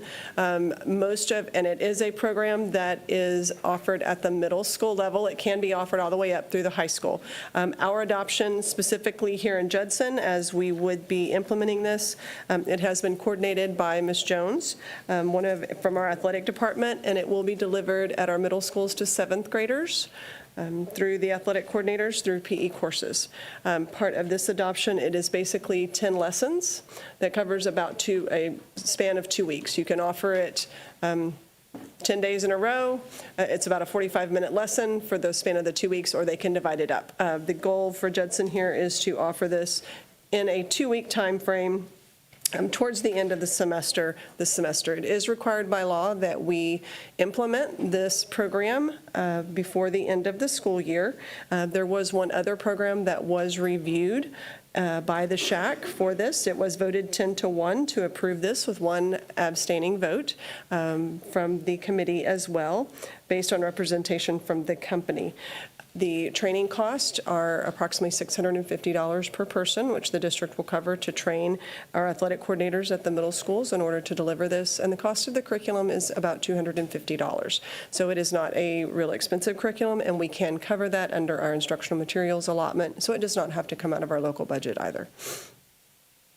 If you have any questions, I'll be happy to answer them for you. Okay, hold on, I'll start at the end with Ms. Canoyer, and then we'll come back to you, Ms. Stanford. I just want to say that I am acting as a liaison between the board and the SHAC. And I want to commend all the SHAC members who really took a lot of time to discuss and think and debate and come to a consensus that this is an appropriate curriculum to use. I think you can all look at what's going on in terms of what the curriculum covers. Students are separated, boys, girls, so they're not taught all this together, so that there's some sensitivity there for the middle schoolers. We know that's a difficult time, and we want to make sure that feel free to ask the questions that they need to ask. So I do want to commend the SHAC members, and thank you, Mr. Reuter, for coming also. He is one of the co-chairs of the SHAC, and I appreciate his involvement. And Dr. Johnson as well for leading the SHAC. Ms. Stanford. I just wanted to commend you for, I think, is a really good choice of curriculum. It seems very well balanced, measured, and very comprehensive, too. So I was impressed with the content. So, yeah, I don't know what else you had to pick from, but you had to plow through a lot of stuff. But this is really very good. So I'll vote in favor of this. Any other questions or comments?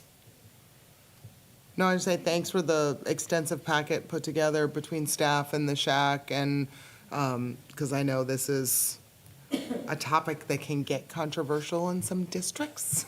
So, I'm very happy y'all found one that is not controversial, and is all aligned with the TEKS and gets the job done of what our portion of this needs to be.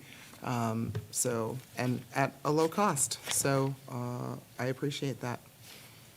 And thanks, yes, I think that was my first committee I was ever on in this district, was a SHAC way, way back in the day. So thank you to all the parents and all the staff who are participating in that. It's one of those absolutely necessary and vital that we have parental involvement in everything from child nutrition to this kind of curriculum, to all the important things the SHAC does to give parents a voice in what we're doing with our students. So we appreciate the time and effort that they're putting into that, so we are getting good input before we make decisions. So, okay, if no other comments, can I get a motion on 6F? I move that we approve the purchase, training, and implementation of Big Decisions Healthy Futures Texas as recommended by the Judson ISD School Health Advisory Council. Do I have a second? I'll second that. Okay, motion by Ms. Canoyer, second by Ms. Stanford. If no other discussion, we will proceed to vote. Oh, sorry, I thought I had it. Okay, motion passes 7-0. All right, then we'll move on to 6G. Ms. Jones and Ms. Stanford, that was your agenda item, so which one of you two wants to kick that off? Ms. And Stanford? you can, you can kick in. Okay. This actually came from a recent grievance that we sat in on, and Ms. Jones and I talked about it afterward, and we both had the same impression that employees, especially administrative employees, principals and associate principals, assistant principals, feel that the evaluation process is maybe not really clear or something, that it's not, their file doesn't feel well documented to support any adverse action that might come along. And we just both felt concerned about that and wondered if there's any way that that could be addressed so that the evaluation process is clear and not confusing, and that employees have a sense of where they are and aren't surprised by any kind of adverse action. And we wanted to be sure that the dignity and the clarity is preserved for each employee. And specific, this might apply across the board, but we got the impression it's especially with upper management. We wondered, we don't want to put any extra burdens on the administration, but if a survey would be useful, how can we find out more about how our employees feel about the evaluation process, and if it's fair and they feel involved in it and they agree with what's in their file and they know what's in their file. So that's one thing I was going to ask the administration, if a survey would be possibly in order, just to see how they feel about it, about the process. Because we got the impression, right, Ms. Jones, that it was confusing, that there was some surprise, and Dr. Saunders, you had commented on that too. If you have any input on that? So I think a survey is a fantastic idea. I think we can always refine our practices. I have said to the board several times, we live and breathe feedback. So I think a survey is absolutely, I would be down for that 100%. I would also couch that with, we are required to follow the TPES protocol, which outlines a beginning of year self-assessment, middle of year evaluation, and then an end of year evaluation. I believe the part that we're discussing is the end of the year evaluation window and the final STAR results do not always coincide. We see that with teachers as well. So I would be open to a survey to see if our administrators would like to provide some feedback on ways that we can more closely align those pieces. I will also add that I feel like we've got really good relationships with principals. One of the pieces we ask them during their MOY evaluation is, do you have any feedback for us? And that really kind of allows us to work through that process together. But just to be perfectly clear, I think I speak for Dr. Duhartop, and we would be more than happy to engage in a survey. It helps us refine our practice, and we want to do the absolute best that we can. Well, you were involved in that grievance, so do you have any assessment yourself or any overview or of what you think might be needed or is missing, or you think, what was your feeling? So I'm walking a fine line here, but let me see if I can, yes.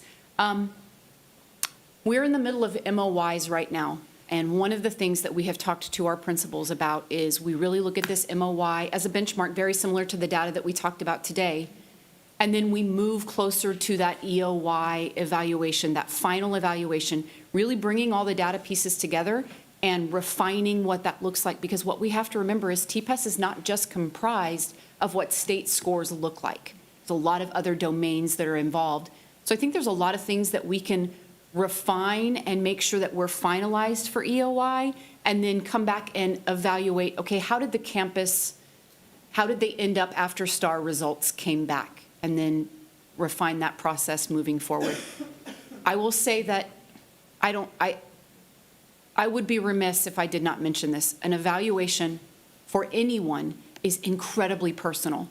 And so I think there's a lot of emotion that goes into there. And the more dialogue that we can have, open dialogue, throughout the process, I don't think anyone is surprised at the end. I think that's really where the key lies, is that open dialogue.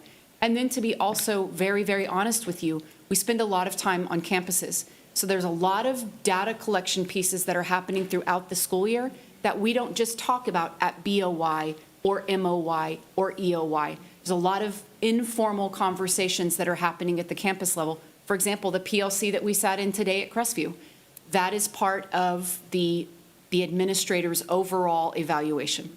So I think we can just be more crystal clear with that, and I think a survey is an excellent place to start. Can I jump in real quick, Laura? We actually, Stephanie, at a training we were just at a couple of days ago, like this was one of the strategic, let's try and pull the board up to the strategic level, right? Which is, we task you, superintendent, for the day-to-day operations to administer an evaluation program for our employees. And I think the board wants that to be very setting of expectations at the start of a time frame, lots of formative, valuable stuff through the middle, and something fair at the end, right? And so we task you to come up with that. But as the board, because we've tasked you with it, we have to have a way to performance management, right? So what would be your recommendation on a way for the board to monitor if we have an effective employee evaluation system that you have implemented? Would that be a survey, or what are your guys' ideas of how we can monitor that from a strategic level? Those are great questions. Number one, the more information you have, the better decision you can make. So I clearly agree with us putting out a survey, but I also want us to be responsible, the superintendent, our cabinet, our administrators. We need to be responsible to understand that as a principal, it is an extremely demanding job, and there are many things that you are required to do. And you are also required to be an expert in everything when that's impossible to ask of somebody. And so when we look at this talk and this situation, doing an evaluation is about communication, and it's about meeting each other at the point where they're at and having those discussions to talk about where we are, What can we do to support you? What are the expectations we need from you, and how we can monitor that and continue to come to the table for progress? Nobody here wants to use the evaluation to get rid of somebody. We want to use the evaluation to lift people up. And so the whole purpose of the evaluation is for continuous improvement. And we say all the time in our cabinet, the biggest room in the house is a room for improvement. And so right here through this dialogue, we've got a chance to get better. We've got a chance to support our administrators. We've got a chance to support the people that do the evaluations. And I want to add, not only we're going to use a survey, but we're going to listen to the feedback, but we're also going to be responsible to create training so we can have evaluation training, what the expectation is. And we're going to go above and beyond that, too. We're going to have grievance training, too, because I was only involved in one. But through the whole process, it was a lack of communication, a lack of understanding, a lack of meeting people where they are, and we kind of built this wall between us, and then we could never go back. And we've got to do a better job of understanding that we're here to build people up, but we also have high expectations for everyone in our district, because remember, at the end of the day, what is the best for our kids? And that's what we're going to focus on. So thank you, ma'am. So Laura, what I'm wondering is if, I don't have a copy of my balance scorecard, sorry, sitting in front of me right now, but strategic objective 2 has to do with our employees. If that was having an effective, equitable, and fair employee evaluation system was on the balanced scorecard, and then we added a measurement metric, if that's a survey, feedback from the ESAC, on our performance management calendar, would that meet what you guys are kind of looking at for that? If that's how we held him and us accountable? Or what do you think? Well, I just know that we care ultimately about employee morale and retention. We care about those things. And so when I saw that there was definitely a disconnect with one of our valued professionals, there was a missing communication, so I know morale is highly affected. And so it's not that I'm trying to dictate or even suggest what to do. I just want employees to know we heard that and we're interested in addressing it. So that's why I think if it's that important, like our balanced scorecard should be sending a signal of the things that are really important to this board. Like those are our high priorities. So I think if we have employee morale on there, if we add it on there and then we have a performance metric tied to that where we're holding district accountable through whatever that is, does that send enough of a signal, or do you think something needs to be changed in the policy? Oh, I don't. Oh, no, I'm just wondering, yeah. Or I just know there's a disconnect. Oh, no, well, what we saw was I am not disagreeing with that at all, Laura. I was at that right. grievance, So I agree. and I'm not trying to tell the administration how to fix it. I'm just bringing it to attention so that employees know that we're listening and that we care that it be fixed. Yeah. How to do it, I think, is more in y'all's purview. I thought a survey might be helpful to see where we might be missing the mark, and who puts that together? I don't know. District. I could think of some questions, but. We definitely have a principals meeting coming up. Okay. And that is something we will put on our agenda to discuss. But it just isn't for principals. It's the entire district, because our evaluations, as Dr. Sanders said, it is a personal thing. It's a measurement of how you are valued and how you approach the process of that evaluation really sets the tone of how important the evaluation is. So what I'd like to be able to do is gather the feedback, work with our staff, report back to the board. These are the things that we're doing. These are the things that we put into place, and this is how we're going to monitor that, because we've got evaluations coming up at the end of the year. So it's a really good starting point for us to see if we have made change, if we are being sincere in what our promise is. But that doesn't mean, and I know we all know that, but I need to say this at the board, that doesn't mean that everybody gets a good evaluation. You have to earn that evaluation, but we're going to work with you to make sure that you have every opportunity to be successful if you choose to be successful. Right, I just don't want an employee to be surprised about where they are. So I guess it boils down to communication. So I'm just communicating to the employees, and I don't know how widespread it is, if it's only upper management or all teachers.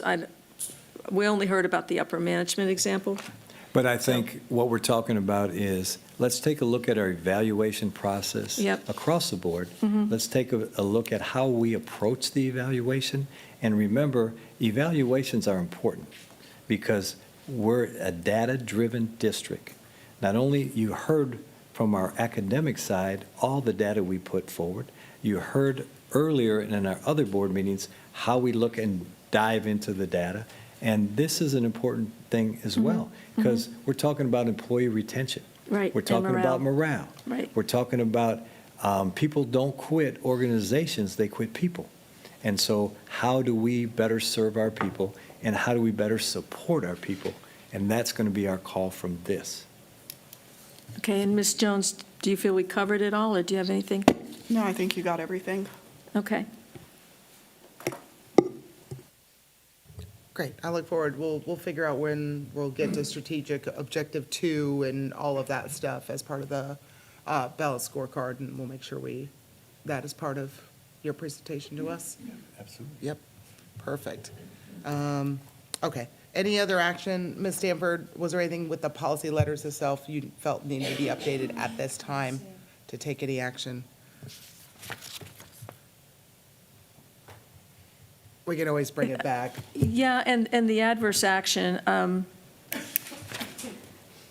there was a question I had, do principals, are they surprised if they're moved to another campus? So, or are they expecting to be, or does it vary? It seemed to be an uneven communication process. So that's probably all part of what needs to be looked at, so that it's even and feels fair.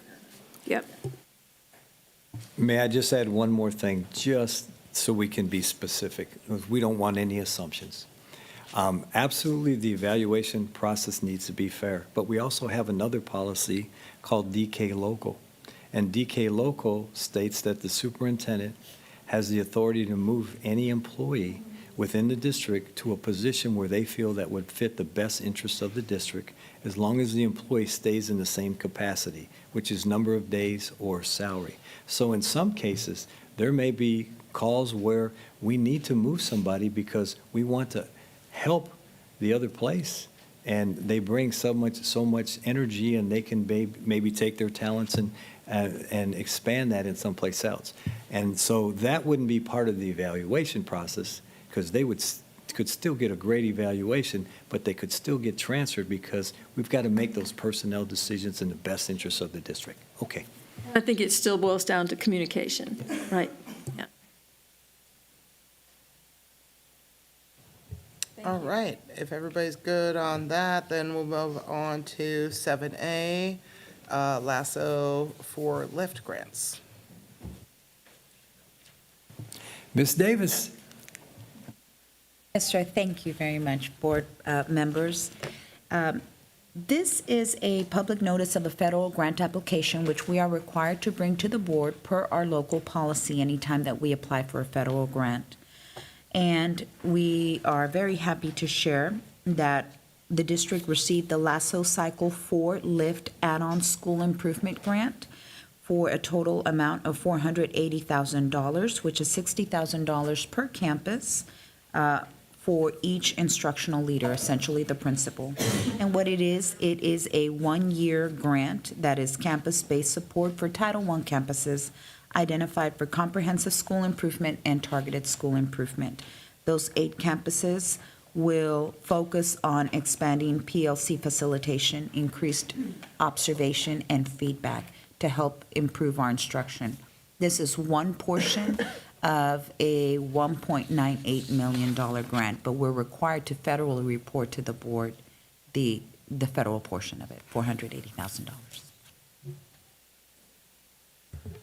Is the actual approval of this coming to the board then in March for the LASSO 4 lift and the add-on?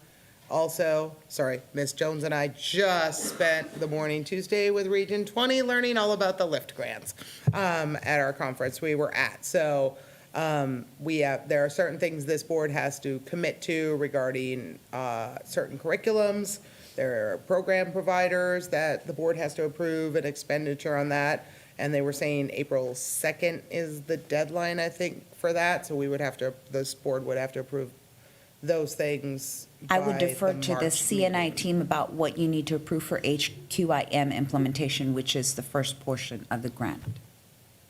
There is a process that we have to go through in order to choose a provider, because unlike anything that we've done before with the HQIMs, you have to have one provider for both elementary through secondary. We are not at the point to bring that to the board tonight. However, the lift part of this, which is the PLC portion of it, because of federal tie-ins to Title I schools, we had to bring that tonight. We're just putting out the RFP. Thank you. The RFP, which is something new for us in curriculum. We don't normally put out RFPs, but we do have to put that out. And we're not putting that out until next week. And then when we get the responses back and we choose whoever our provider is going to be, we'll be bringing that to the board. Okay, in March, because, they said Yeah, there's we a were whole awarded- checklist of the components that the Right. board has to approve We by just found out we April got the grant, and so 2nd. there's another process that we have to go Okay. through. But because this is dealing with Title I schools, we have to bring this particular portion to the board to notify the board. Okay. It's all part right, of the great. requirements. No, it was, thank you to the Region 20 people who explained the lift grants to us as part of our training, so we're excited. And yeah, there's a bunch of providers out there, they're all chomping at the bit. Everybody wants our business, so lots of options out there, so it'll be interesting, to see who bids on us and who we end up wanting to work with, so. All right, any other questions on the LASSO lift add-on notification? We don't have to vote on that one tonight. Oh, go ahead, Ms. I just have a Fenoyer. comment. I Yes. just want to say thank you to our CNI team and to Ms. Davis and to the Innovation Department for consistently looking for ways to bring money into the district to help us accomplish these things, to make us better and give our students what they need. I really appreciate that hard work. Did I see you raising your hand, Ms. Stanford? No, I was. Nope, oh, you were just pointing, okay. Anybody else? Okay, all right, that's it for 7A. All right, 7B, board training, conferences, events, and committee updates. Let me start down on this end, Mr. Macias. That's in the report. Okay, Ms. Jones? I went to the Region 20 conference this past week, and then also some campus visits. That's all I have. Mrs. Lee?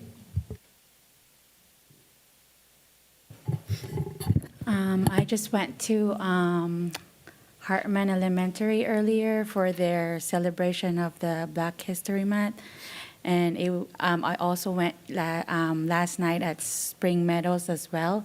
And it was nice to see different programs celebrating it the way it is. Because with Hartman, it's kind of like a night, a museum where all the students, lined up. And if you wanted to know more about Dr. Martin Luther King or whoever they have, and it's so nice. They're so smart.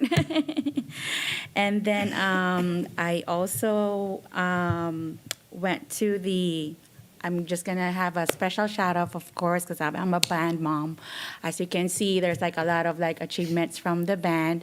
And just, I believe it was just last Saturday where the jazz band actually won from that festival at Southwest High School. And there's a lot of recognitions as soloists as well.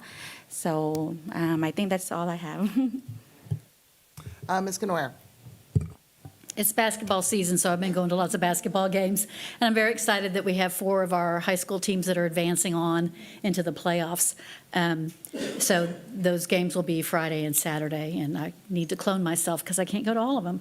I also took the time to go down to Corpus Christi for our Wagner Unified basketball game. And for those who aren't familiar with what a unified team is, it's where we have students with special needs playing together with regular students.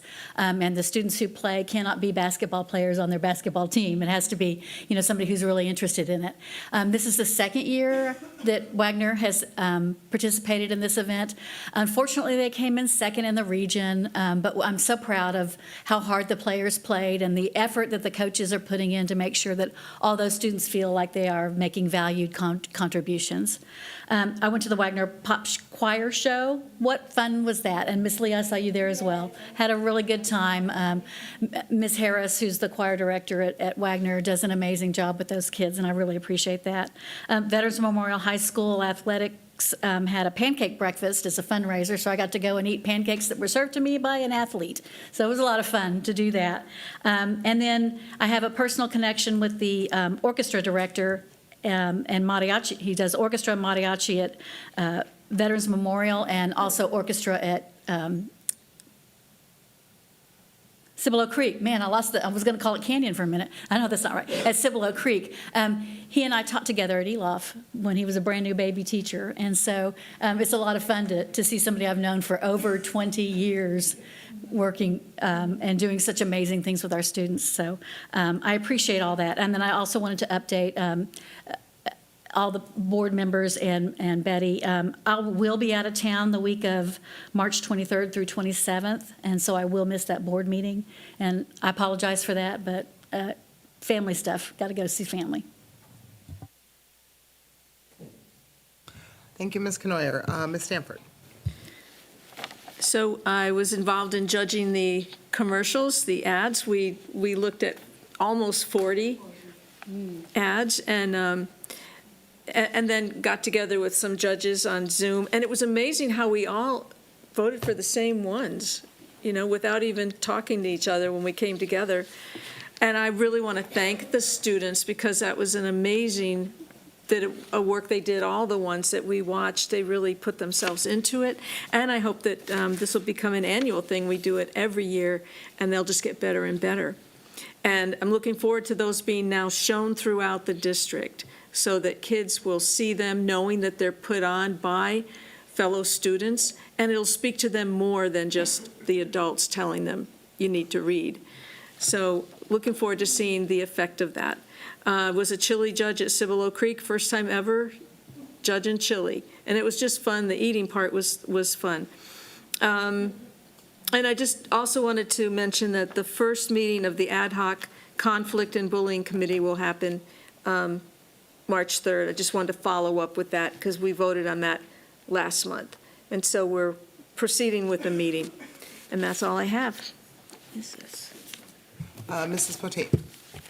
So I attended the Region 20 conference as well this past weekend, and also I attended, I don't know how many board meetings over the last month, along with my colleagues here. And I was also able, after the last board meeting on Saturday, to get out to Snowfest, and I got to see the Judson Mariachi Band to go play out there. It was freezing, but it was still a pretty amazing thing to just sit and watch. There wasn't much else happening other than that for me.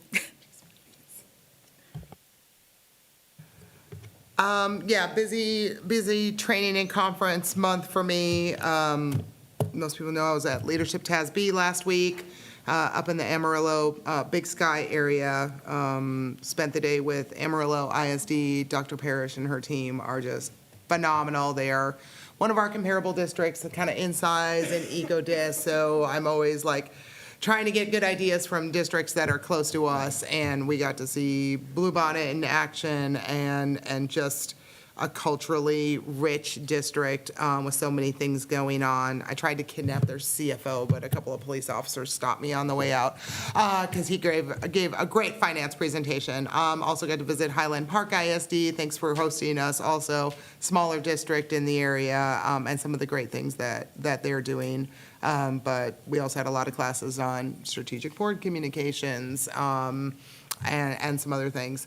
The Region 20 Conference, this was the first school board summit they've had for Region 20, specifically for school board members. They've never done this before. So thank you to Dr. Goldhorn and the Region 20 staff for kicking this off, because it was a great chance to see our colleagues from the area. And to meet like the entire Region 20 staff. Like, these are the names we hear and we kind of know what they do, but to really spend some time with them and hear directly from them, you know, things like the LIFT grant, a 2-hour Robert's Rules class that 3 of us went through, and some other things. And then Dr. Brown from TASA was the guest speaker on Sunday night too, and just some inspirational stories about kids that remind you of your why every single day. And so any chance I get someone else to remind me of my why, I love that. And thank you, Dr. Brown, for the stories that you've shared with us. But any chance we get to go to training and just learn from other school districts and what everybody's doing, we're going to bring as much of that back for our kiddos, and all the cool stuff we're doing, I'm out there sharing that with everybody too. There's lots of good to go around. So, but that's most of what I did. But congratulations to, oh gosh, I'm gonna blank on her name because it's late at night. Dr. J and I got to go over to Spring Meadows yesterday for the Ken's 5 award. Oh, is it secret? Never mind. Nobody told me it was a secret, Lexi. Oh, sorry. So I'm gonna keep my mouth shut on that, but I had a great time going somewhere doing something that I can't tell anybody about. So we were in the hallways. The little kids are gonna tattle on us. That's okay. But yeah, there's lots of good stuff, and it's all about celebrating the good every single day here in Judson. So as soon as STAR testing's done, we're gonna be all out and about and visiting everybody nonstop. So, all right, now, I gotta read a bunch of stuff. A couple of these board members, I'm not sure if we need legal consultation on, but I'll announce it anyway, and we'll see if we do. If not, we'll just take care of it as part of 9 when we come back out. So the board, the board will now adjourn into closed session pursuant to the following sections of the Texas Open Meeting Act. Pursuant to Texas Government Code Section 551.074 and 551.071, discussing personnel, the personnel report, and updates including new hires, resignations, and administrative appointments. Pursuant to Texas Government Code Section 551.071, consultation with the attorney regarding legal issues pertaining to the amended DOI plan and corresponding board policies regarding grievances, DGBA local, FNG local, and GF local. Pursuant to Texas Government Code Section 551.071, consultation with attorney regarding legal issues pertaining to the Good Governance Handbook, guidelines for meetings. Pursuant to Texas Government Code Section 551.076, discussion regarding intruder detection, security audit, and security devices. Pursuant to Texas Government Code Section 551.071, consultation with attorney regarding legal updates pertaining to the superintendent employment investigation, administrative leave, and the proposed termination of Superintendent Dr. Milton Rob Fields III employment contract during the contract period for good cause. And pursuant to Texas Government Code Section 551.074, consider and discuss updates related to the superintendent employment investigation, administrative leave, and the proposed termination of Superintendent Dr. Milton Rob Fields III's employment contract during the contract period for good cause. The time is now 9:37, and we are in closed session.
Okay, the board will now reconvene in open session. The time is 11:17 PM. No final action, decision, or vote was taken while the board was in closed session. All right, let's look through the rest of this agenda. So 9A, the personnel report. Do I have a motion on the personnel report? Oh, everybody's tired. All right, I move to approve the personnel report as I'm sorry. I'm going to start over.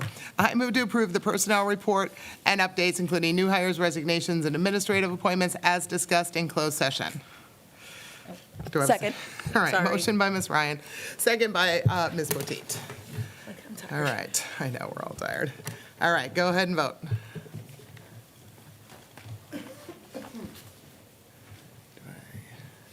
All right, motion passes 7-0. All right, we'll move on to 9B. Regarding our grievance policies. Do I have a motion on 9B? I move that we approve the revisions to board policies DGBA local, FNG local, and GF local. Do I have a second? Second. Motion by Ms. Canoyer, second by Mr. Macias. Not seeing any discussion, and you can vote. Grievances. Oh, I did the wrong one. It's all right. Well, Do you care? I don't care at this point, I just hit the wrong one. Oh, you got to hit another button, Leslie. Oh. Oh, Oh, whatever. and motion passes 7-0. Ms. Potteet thought she hit the wrong button, but you didn't, so that's okay. We're all good. All right. We are going to move on to 9C. And I'll make a motion that we approve the revisions to the Good Governance Handbook guidelines for meetings. Second. Okay, I have a motion by Ms. Stanford, a second by Ms. Canoyer. I'd like to make a motion to postpone this until we can convene a board workshop with Dr. Tijarina from TASB, our consultant, and go over good governance handbooks from across the state, pull together best practices, and do this workshop style with him. Second. I have a motion to postpone until we can have a workshop with Mr. Tijarina from Ms. Ryan. Okay, A second discussion? by Mrs. Potteet. Hold on, I got to say the motion and the second. All right, so we have a motion and we have a second. Okay, discussion on whether or not we postpone this. Not the actual agenda item, just a discussion of whether or not we should postpone this for Dr. Tijarina or do this right away. Yep, I don't Go think we ahead. should postpone it. Okay? One of the items I wanted to include was to not have any power to remove a duly elected or appointed board member from a meeting without a supermajority vote. We're unless a discussing member- about whether or not we should postpone, That's ma'am, why I not don't the think we actual should. agenda item. That's why I don't think we should postpone it.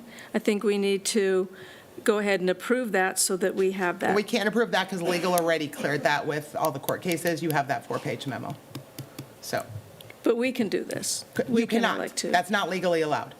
You got a 4-page memo from legal authorizing that and gave you all the court cases and all the laws. Do you need it resent? I think we can still do this. Okay. We're not Okay. breaking the law, it's our Okay. agreement. Okay. I'll have him resend the 4-page letter with all the court cases on this. He already sent it out, so. Any other discussion on whether or not we postpone? Yes, ma'am. Go ahead, Mr. So the Macias. postponement, I think the overall arching goal of having a much more robust discussion about board governance is important. But the items that have been presented in closed session are adequate and can still be part of it. So I would say let's vote to approve and then still have that workshop. So regardless, I think they're sound, and I don't have to go through every one of them, but, I think it's important that we just set the message that we do need to revise our good governance, and there's been some lapses. Correct, yeah. And I just think there's some things that aren't allowed to be on there by law, so we need some more time to go over this with things from other school districts. So, all right, any other discussion before we proceed to vote on whether or not we postpone? Okay, then we're going to proceed. If you'd like to postpone, push yes. If not, push no. Okay, motion to postpone passes 4-3. So there being no further business, this meeting is adjourned at 11:22 PM.